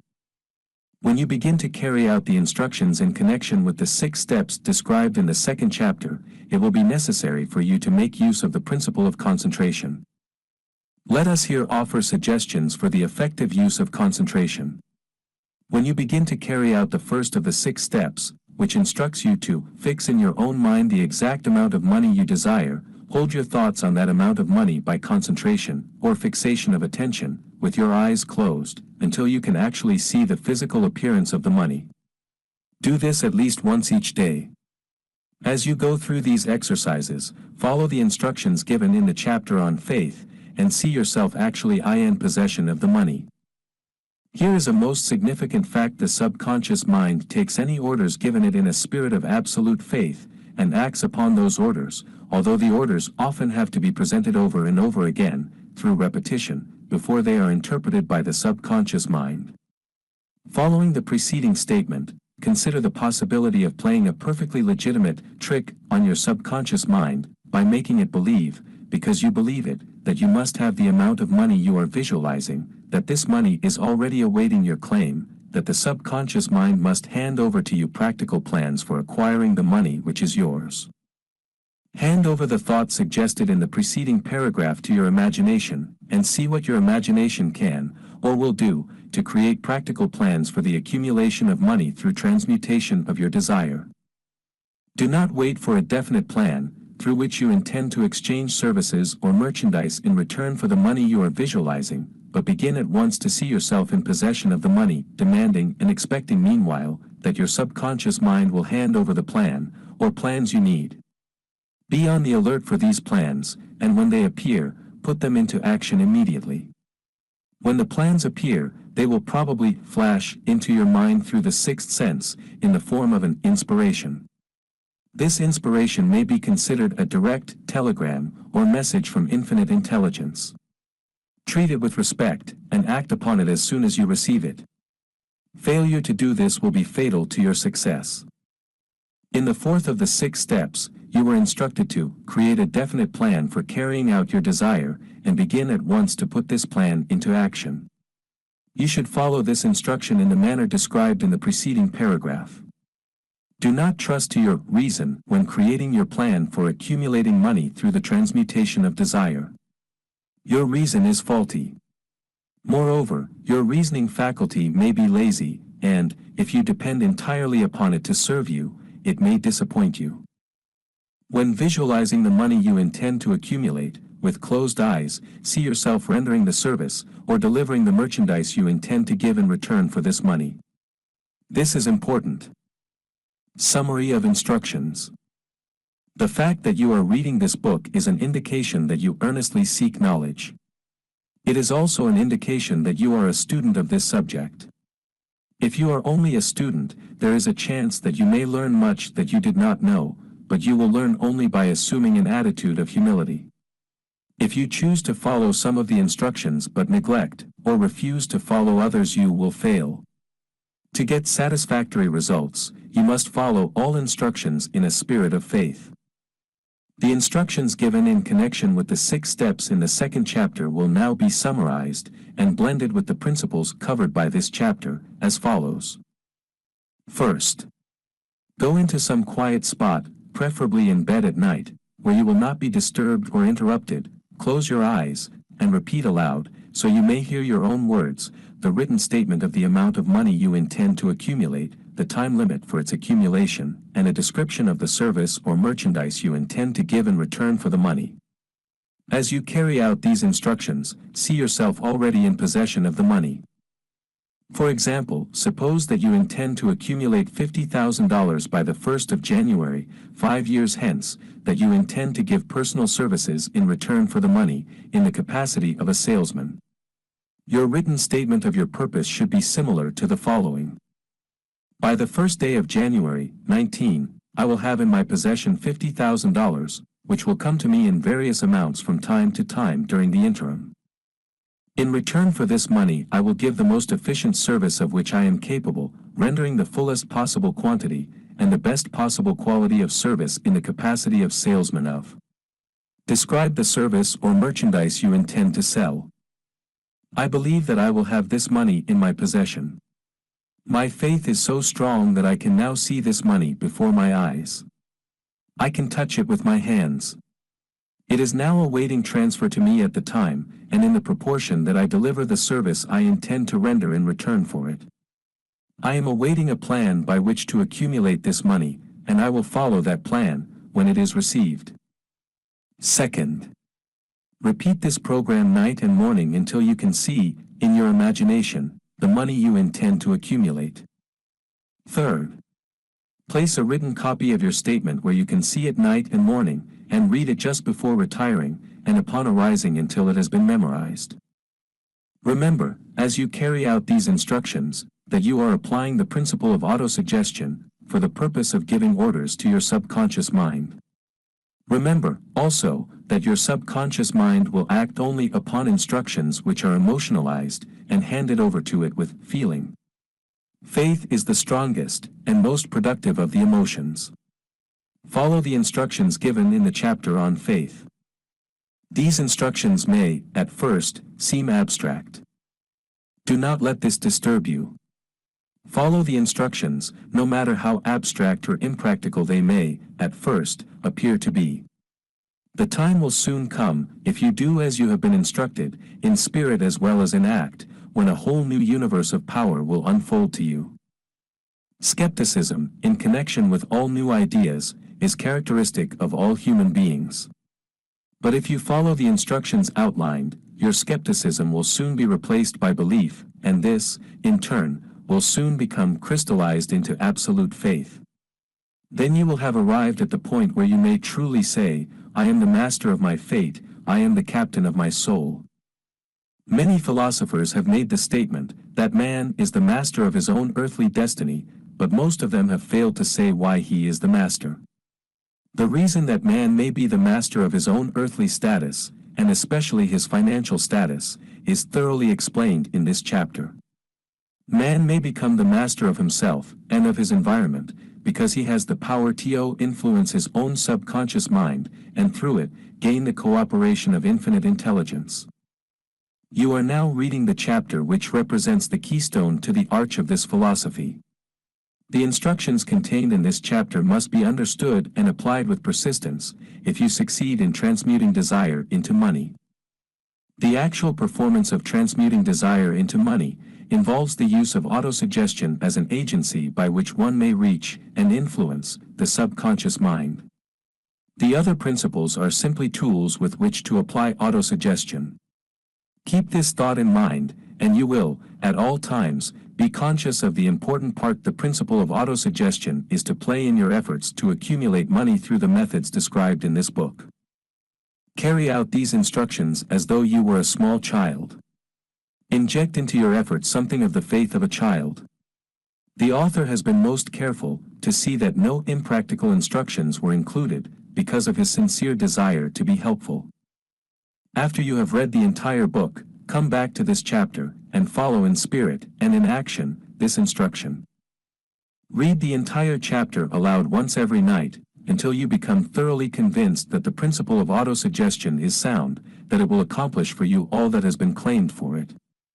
As you read, underscore with a pencil every sentence which impresses you favorably. Follow the foregoing instruction to the letter, and it will open the way for a complete understanding and mastery of the principles of success. 5. Specialized knowledge. Specialized knowledge: personal experiences or observations. The fourth step toward riches. There are two kinds of knowledge. One is general, the other is specialized. General knowledge, no matter how great in quantity or variety it may be, is of but little use in the accumulation of money. The faculties of the great universities possess, in the aggregate, practically every form of general knowledge known to civilization. Most of the professors have but little or no money. They specialize on teaching knowledge, but they do not specialize on the organization or the use of knowledge. Knowledge will not attract money unless it is organized and intelligently directed through practical plans of action to the definite end of accumulation of money. Lack of understanding of this fact has been the source of confusion to millions of people who falsely believe that knowledge is power. It is nothing of the sort. Knowledge is only potential power. It becomes power only when, and if, it is organized into definite plans of action and directed to a definite end. This missing link in all systems of education known to civilization today may be found in the failure of educational institutions to teach their students how to organize and use knowledge after they acquire it. Many people make the mistake of assuming that, because Henry Ford had but little schooling, he is not a man of education. Those who make this mistake do not know Henry Ford, nor do they understand the real meaning of the word educate. That word is derived from the Latin word educo, meaning to educe, to draw out, to develop from within. An educated man is not, necessarily, one who has an abundance of general or specialized knowledge. An educated man is one who has so developed the faculties of his mind that he may acquire anything he wants, or its equivalent, without violating the rights of others. Henry Ford comes well within the meaning of this definition. During the World War, a Chicago newspaper published certain editorials in which, among other statements, Henry Ford was called an ignorant pacifist. Mr. Ford objected to the statements and brought suit against the paper for libeling him. When the suit was tried in the courts, the attorneys for the paper pleaded justification and placed Mr. Ford, himself, on the witness stand, for the purpose of proving to the jury that he was ignorant. The attorneys asked Mr. Ford a great variety of questions, all of them intended to prove, by his own evidence, that, while he might possess considerable specialized knowledge pertaining to the manufacture of automobiles, he was, in the main, ignorant. Mr. Ford was plied with such questions as the following. Who was Benedict Arnold, and how many soldiers did the British send over to America to put down the rebellion of 1776? In answer to the last question, Mr. Ford replied, I do not know the exact number of soldiers the British sent over, but I have heard that it was a considerably larger number than ever went back. Finally, Mr. Ford became tired of this line of questioning, and in reply to a particularly offensive question, he leaned over, pointed his finger at the lawyer who had asked the question, and said, If I should really want to answer the foolish question you have just asked, or any of the other questions you have been asking me, let me remind you that I have a row of electric push buttons on my desk, and by pushing the right button, I can summon to my aid men who can answer any question I desire to ask concerning the business to which I am devoting most of my efforts. Now, will you kindly tell me why I should clutter up my mind with general knowledge, for the purpose of being able to answer questions, when I have men around me who can supply any knowledge I require? There certainly was good logic to that reply. That answer floored the lawyer. Every person in the courtroom realized it was the answer, not of an ignorant man, but of a man of education. Any man is educated who knows where to get knowledge when he needs it, and how to organize that knowledge into definite plans of action. Through the assistance of his mastermind group, Henry Ford had at his command all the specialized knowledge he needed to enable him to become one of the wealthiest men in America. It was not essential that he have this knowledge in his own mind. Surely no person who has sufficient inclination and intelligence to read a book of this nature can possibly miss the significance of this illustration. Before you can be sure of your ability to transmute desire into its monetary equivalent, you will require specialized knowledge of the service, merchandise, or profession which you intend to offer in return for fortune. Perhaps you may need much more specialized knowledge than you have the ability or the inclination to acquire, and if this should be true, you may bridge your weakness through the aid of your mastermind group. Andrew Carnegie stated that he, personally, knew nothing about the technical end of the steel business. Moreover, he did not particularly care to know anything about it. The specialized knowledge which he required for the manufacture and marketing of steel, he found available through the individual units of his mastermind group. The accumulation of great fortunes calls for power, and power is acquired through highly organized and intelligently directed specialized knowledge, but that knowledge does not, necessarily, have to be in the possession of the man who accumulates the fortune. The preceding paragraph should give hope and encouragement to the man with ambition to accumulate a fortune, who has not possessed himself of the necessary education to supply such specialized knowledge as he may require.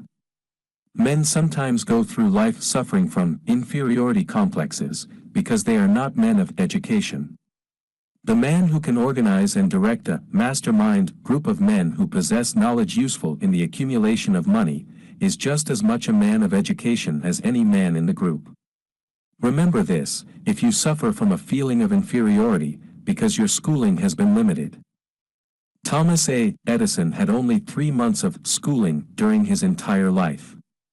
He did not lack education, neither did he die poor. Henry Ford had less than a 6th grade schooling, but he has managed to do pretty well by himself, financially.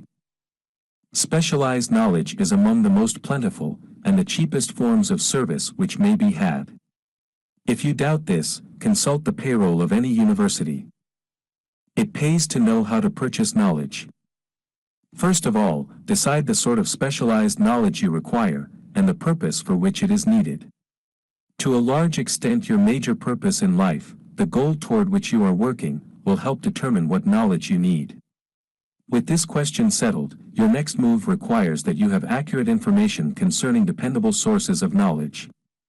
The more important of these are: A. One's own experience and education. B. Experience and education available through cooperation of others, mastermind alliance.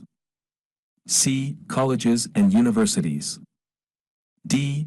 Public libraries, through books and periodicals in which may be found all the knowledge organized by civilization. E. Special training courses, through night schools and home study schools in particular. As knowledge is acquired, it must be organized and put into use, for a definite purpose, through practical plans.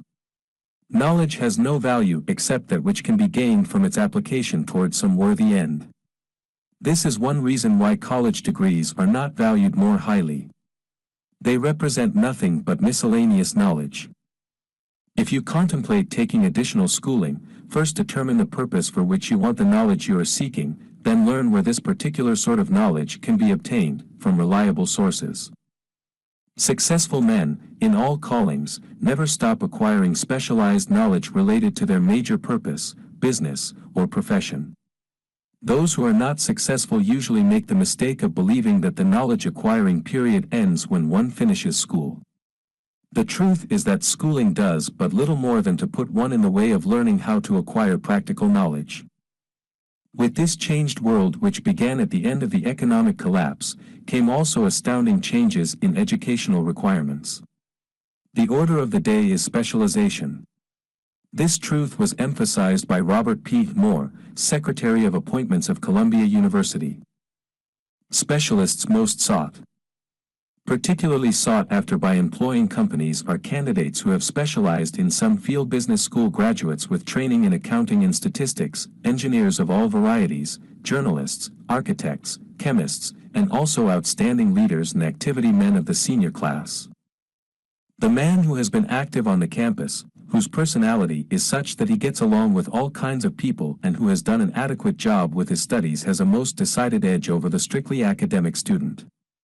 Some of these, because of their all-around qualifications, have received several offers of positions, a few of them as many as 6. In departing from the conception that the straight-A student was invariably the one to get the choice of the better jobs, Mr. Moore said that most companies look not only to academic records but to activity records and personalities of the students. One of the largest industrial companies, the leader in its field, in writing to Mr. Moore concerning prospective seniors at the college, said, "We are interested primarily in finding men who can make exceptional progress in management work. For this reason we emphasize qualities of character, intelligence, and personality far more than specific educational background." Apprenticeship proposed. Proposing a system of apprenticing students in offices, stores, and industrial occupations during the summer vacation, Mr. Moore asserts that after the first 2 or 3 years of college, every student should be asked to choose a definite future course and to call a halt if he has been merely pleasantly drifting without purpose through an unspecialized academic curriculum. Colleges and universities must face the practical consideration that all professions and occupations now demand specialists, he said, urging that educational institutions accept more direct responsibility for vocational guidance. One of the most reliable and practical sources of knowledge available to those who need specialized schooling is the night schools operated in most large cities. The correspondence schools give specialized training anywhere the U.S. males go, on all subjects that can be taught by the extension method. One advantage of home study training is the flexibility of the study program, which permits one to study during spare time. Another stupendous advantage of home study training, if the school is carefully chosen, is the fact that most courses offered by home study schools carry with them generous privileges of consultation which can be of priceless value to those needing specialized knowledge. No matter where you live, you can share the benefits. Anything acquired without effort, and without cost is generally unappreciated, often discredited. Perhaps this is why we get so little from our marvelous opportunity in public schools. The self-discipline one receives from a definite program of specialized study makes up to some extent for the wasted opportunity when knowledge was available without cost. Correspondence schools are highly organized business institutions. Their tuition fees are so low that they are forced to insist upon prompt payments. Being asked to pay, whether the student makes good grades or poor, has the effect of causing one to follow through with the course when he would otherwise drop it. The correspondence schools have not stressed this point sufficiently, for the truth is that their collection departments constitute the very finest sort of training on decision, promptness, action, and the habit of finishing that which one begins. I learned this from experience, more than 25 years ago. I enrolled for a home study course in advertising. After completing 8 or 10 lessons I stopped studying, but the school did not stop sending me bills. Moreover, it insisted upon payment, whether I kept up my studies or not. I decided that if I had to pay for the course, which I had legally obligated myself to do, I should complete the lessons and get my money's worth. I felt, at the time, that the collection system of the school was somewhat too well organized, but I learned later in life that it was a valuable part of my training for which no charge had been made.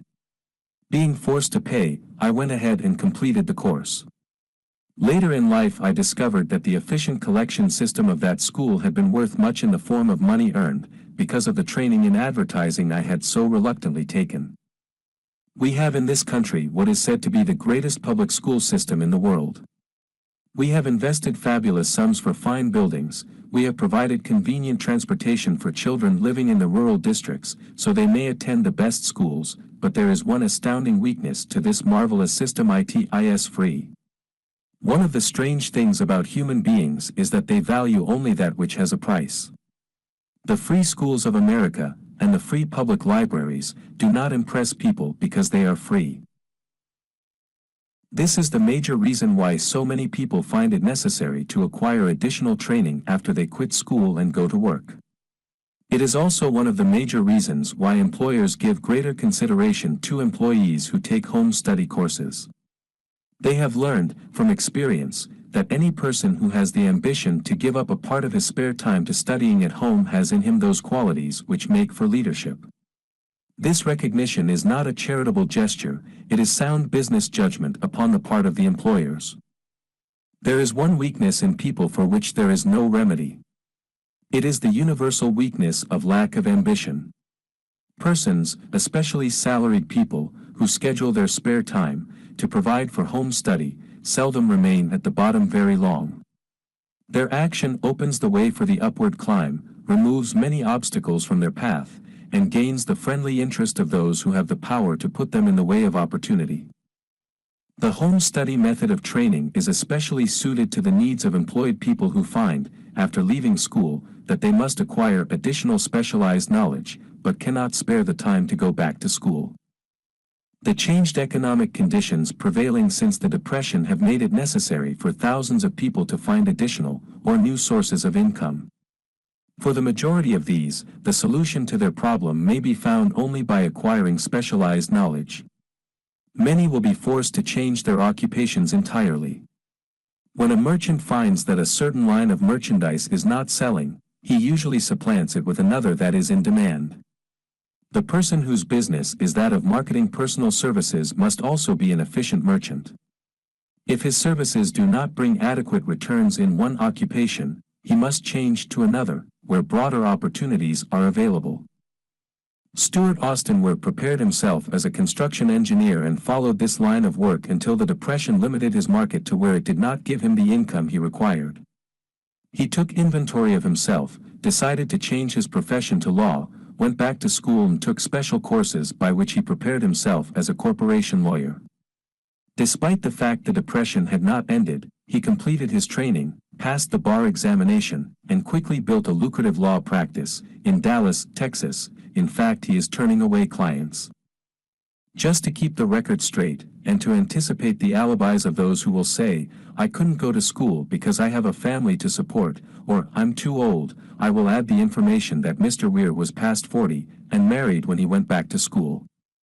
Moreover, by carefully selecting highly specialized courses, in colleges best prepared to teach the subjects chosen, Mr. Weir completed in 2 years the work for which the majority of law students require 4 years. It pays to know how to purchase knowledge. The person who stops studying merely because he has finished school is forever hopelessly doomed to mediocrity, no matter what may be his calling. The way of success is the way of continuous pursuit of knowledge. Let us consider a specific instance. During the Depression, a salesman in a grocery store found himself without a position. Having had some bookkeeping experience, he took a special course in accounting, familiarized himself with all the latest bookkeeping and office equipment, and went into business for himself. Starting with the grocer for whom he had formerly worked, he made contracts with more than 100 small merchants to keep their books, at a very nominal monthly fee. His idea was so practical that he soon found it necessary to set up a portable office in a light delivery truck, which he equipped with modern bookkeeping machinery. He now has a fleet of these bookkeeping offices, on wheels, and employs a large staff of assistants, thus providing small merchants with accounting service equal to the best that money can buy, at very nominal cost. Specialized knowledge, plus imagination, were the ingredients that went into this unique and successful business. Last year the owner of that business paid an income tax of almost 10 times as much as was paid by the merchant for whom he worked, and the Depression forced upon him a temporary adversity which proved to be a blessing in disguise. The beginning of this successful business was an idea. Inasmuch as I had the privilege of supplying the unemployed salesman with that idea, I now assume the further privilege of suggesting another idea which has within it the possibility of even greater income. Also the possibility of rendering useful service to thousands of people who badly need that service. The idea was suggested by the salesman who gave up selling and went into the business of keeping books on a wholesale basis. When the plan was suggested as a solution of his unemployment problem, he quickly exclaimed, "I like the idea, but I would not know how to turn it into cash." In other words, he complained he would not know how to market his bookkeeping knowledge after he acquired it.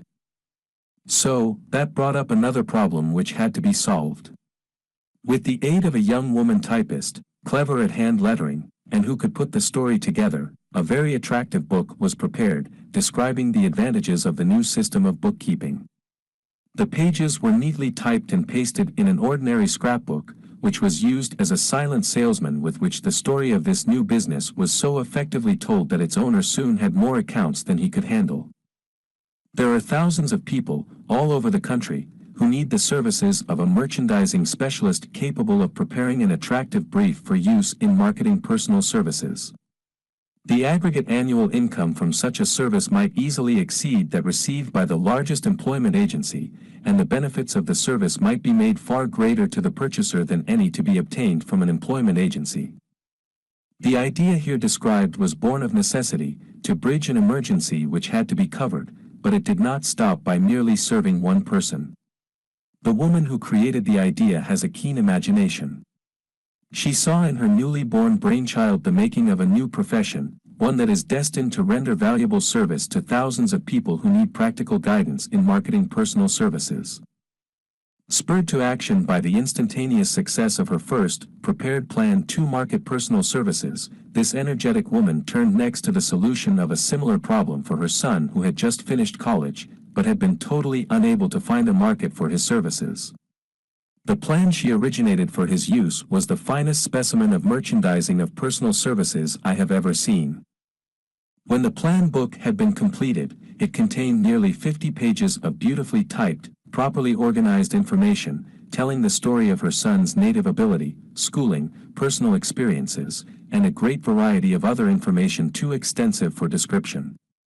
The plan book also contained a complete description of the position her son desired, together with a marvelous word picture of the exact plan he would use in filling the position.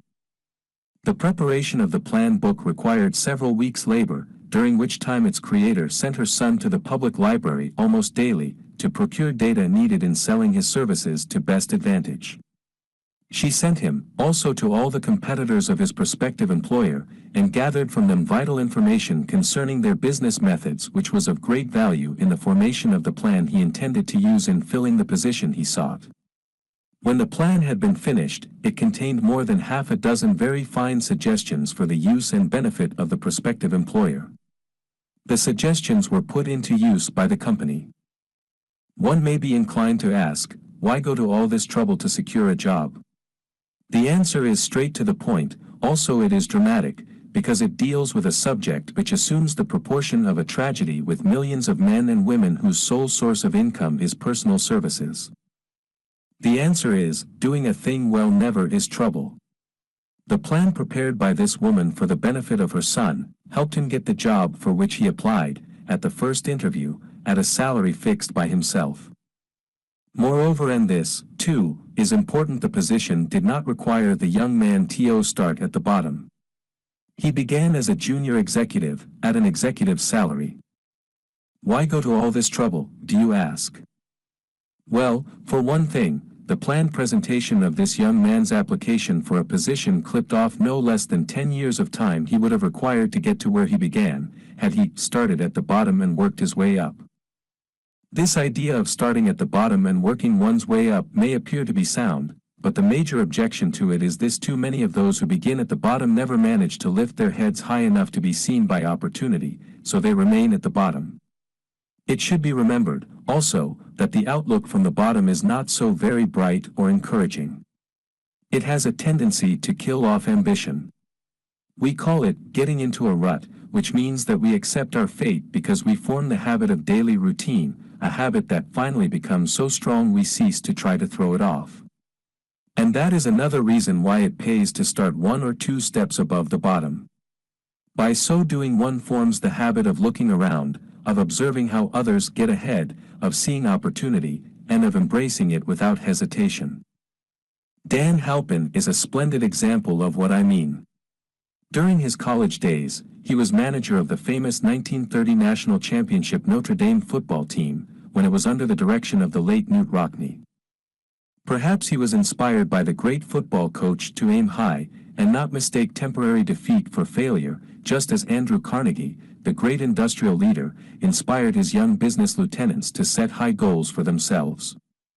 At any rate, young Halpin finished college at a mighty unfavorable time, when the Depression had made jobs scarce, so, after a fling at investment banking and motion pictures, he took the first opening with a potential future he could find selling electrical hearing aids on a commission basis. Anyone could start in that sort of job, and Halpin knew it, but it was enough to open the door of opportunity to him. For almost 2 years, he continued in a job not to his liking, and he would never have risen above that job if he had not done something about his dissatisfaction. He aimed, first, at the job of assistant sales manager of his company, and got the job. That one step upward placed him high enough above the crowd to enable him to see still greater opportunity. Also, it placed him where opportunity could see him. He made such a fine record selling hearing aids, that A.M. Andrews, chairman of the board of the Dictograph Products Company, a business competitor of the company for which Halpin worked, wanted to know something about that man Dan Halpin who was taking big sales away from the long-established Dictograph Company.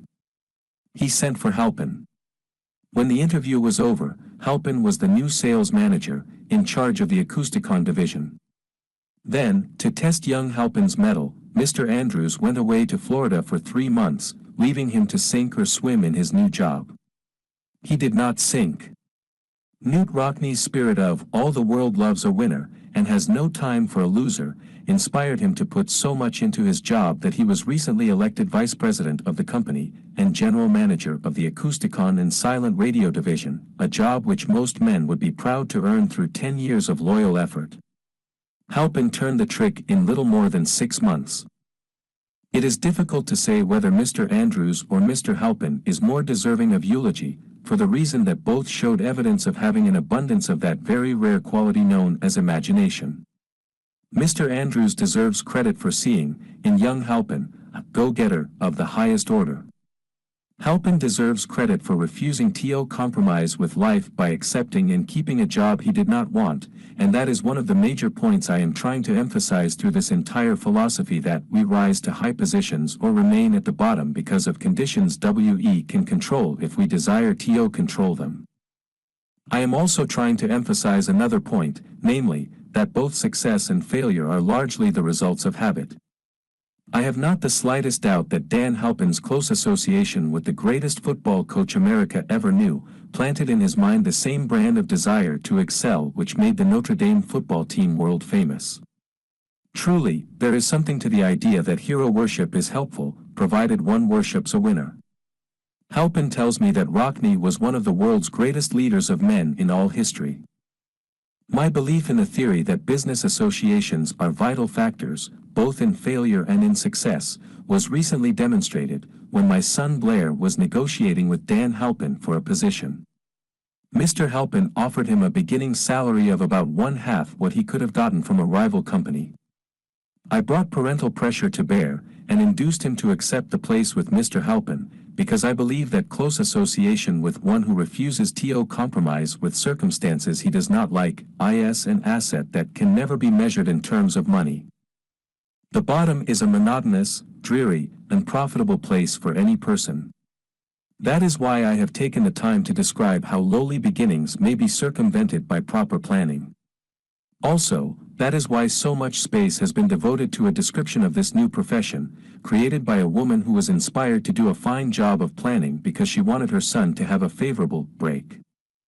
With the changed conditions ushered in by the world economic collapse, came also the need for newer and better ways of marketing personal services. It is hard to determine why someone had not previously discovered this stupendous need, in view of the fact that more money changes hands in return for personal services than for any other purpose. The sum paid out monthly, to people who work for wages and salaries, is so huge that it runs into hundreds of millions, and the annual distribution amounts to billions. Perhaps some will find, in the idea here briefly described, the nucleus of the riches they desire. Ideas with much less merit have been the seedlings from which great fortunes have grown. Woolworth's 5 and 10 cent store idea, for example, had far less merit, but it piled up a fortune for its creator. Those seeing opportunity lurking in this suggestion will find valuable aid in the chapter on organized planning. Incidentally, an efficient merchandiser of personal services would find a growing demand for his services wherever there are men and women who seek better markets for their services. By applying the mastermind principle, a few people with suitable talent could form an alliance and have a paying business very quickly. One would need to be a fair writer, with a flair for advertising and selling, one handy at typing and hand lettering, and one should be a first-class business getter who would let the world know about the service. If one person possessed all these abilities, he might carry on the business alone, until it outgrew him. The woman who prepared the personal service sales plan for her son now receives requests from all parts of the country for her cooperation in preparing similar plans for others who desire to market their personal services for more money. She has a staff of expert typists, artists, and writers who have the ability to dramatize the case history so effectively that one's personal services can be marketed for much more money than the prevailing wages for similar services. She is so confident of her ability that she accepts, as the major portion of her fee, a percentage of the increased pay she helps her clients to earn. It must not be supposed that her plan merely consists of clever salesmanship by which she helps men and women to demand and receive more money for the same services they formerly sold for less pay. She looks after the interests of the purchaser as well as the seller of personal services, and so prepares her plans that the employer receives full value for the additional money he pays. The method by which she accomplishes this astonishing result is a professional secret which she discloses to no one excepting her own clients. If you have the imagination, and seek a more profitable outlet for your personal services, this suggestion may be the stimulus for which you have been searching. The idea is capable of yielding an income far greater than that of the average doctor, lawyer, or engineer whose education required several years in college. The idea is saleable to those seeking new positions, in practically all positions calling for managerial or executive ability, and those desiring rearrangement of incomes in their present positions. There is no fixed price for sound ideas. Back of all ideas is specialized knowledge. Unfortunately, for those who do not find riches in abundance, specialized knowledge is more abundant and more easily acquired than ideas. Because of this very truth, there is a universal demand and an ever-increasing opportunity for the person capable of helping men and women to sell their personal services advantageously. Capability means imagination, the one quality needed to combine specialized knowledge with ideas, in the form of organized plans designed to yield riches. If you have imagination, this chapter may present you with an idea sufficient to serve as the beginning of the riches you desire. Remember, the idea is the main thing. Specialized knowledge may be found just around the corner, any corner.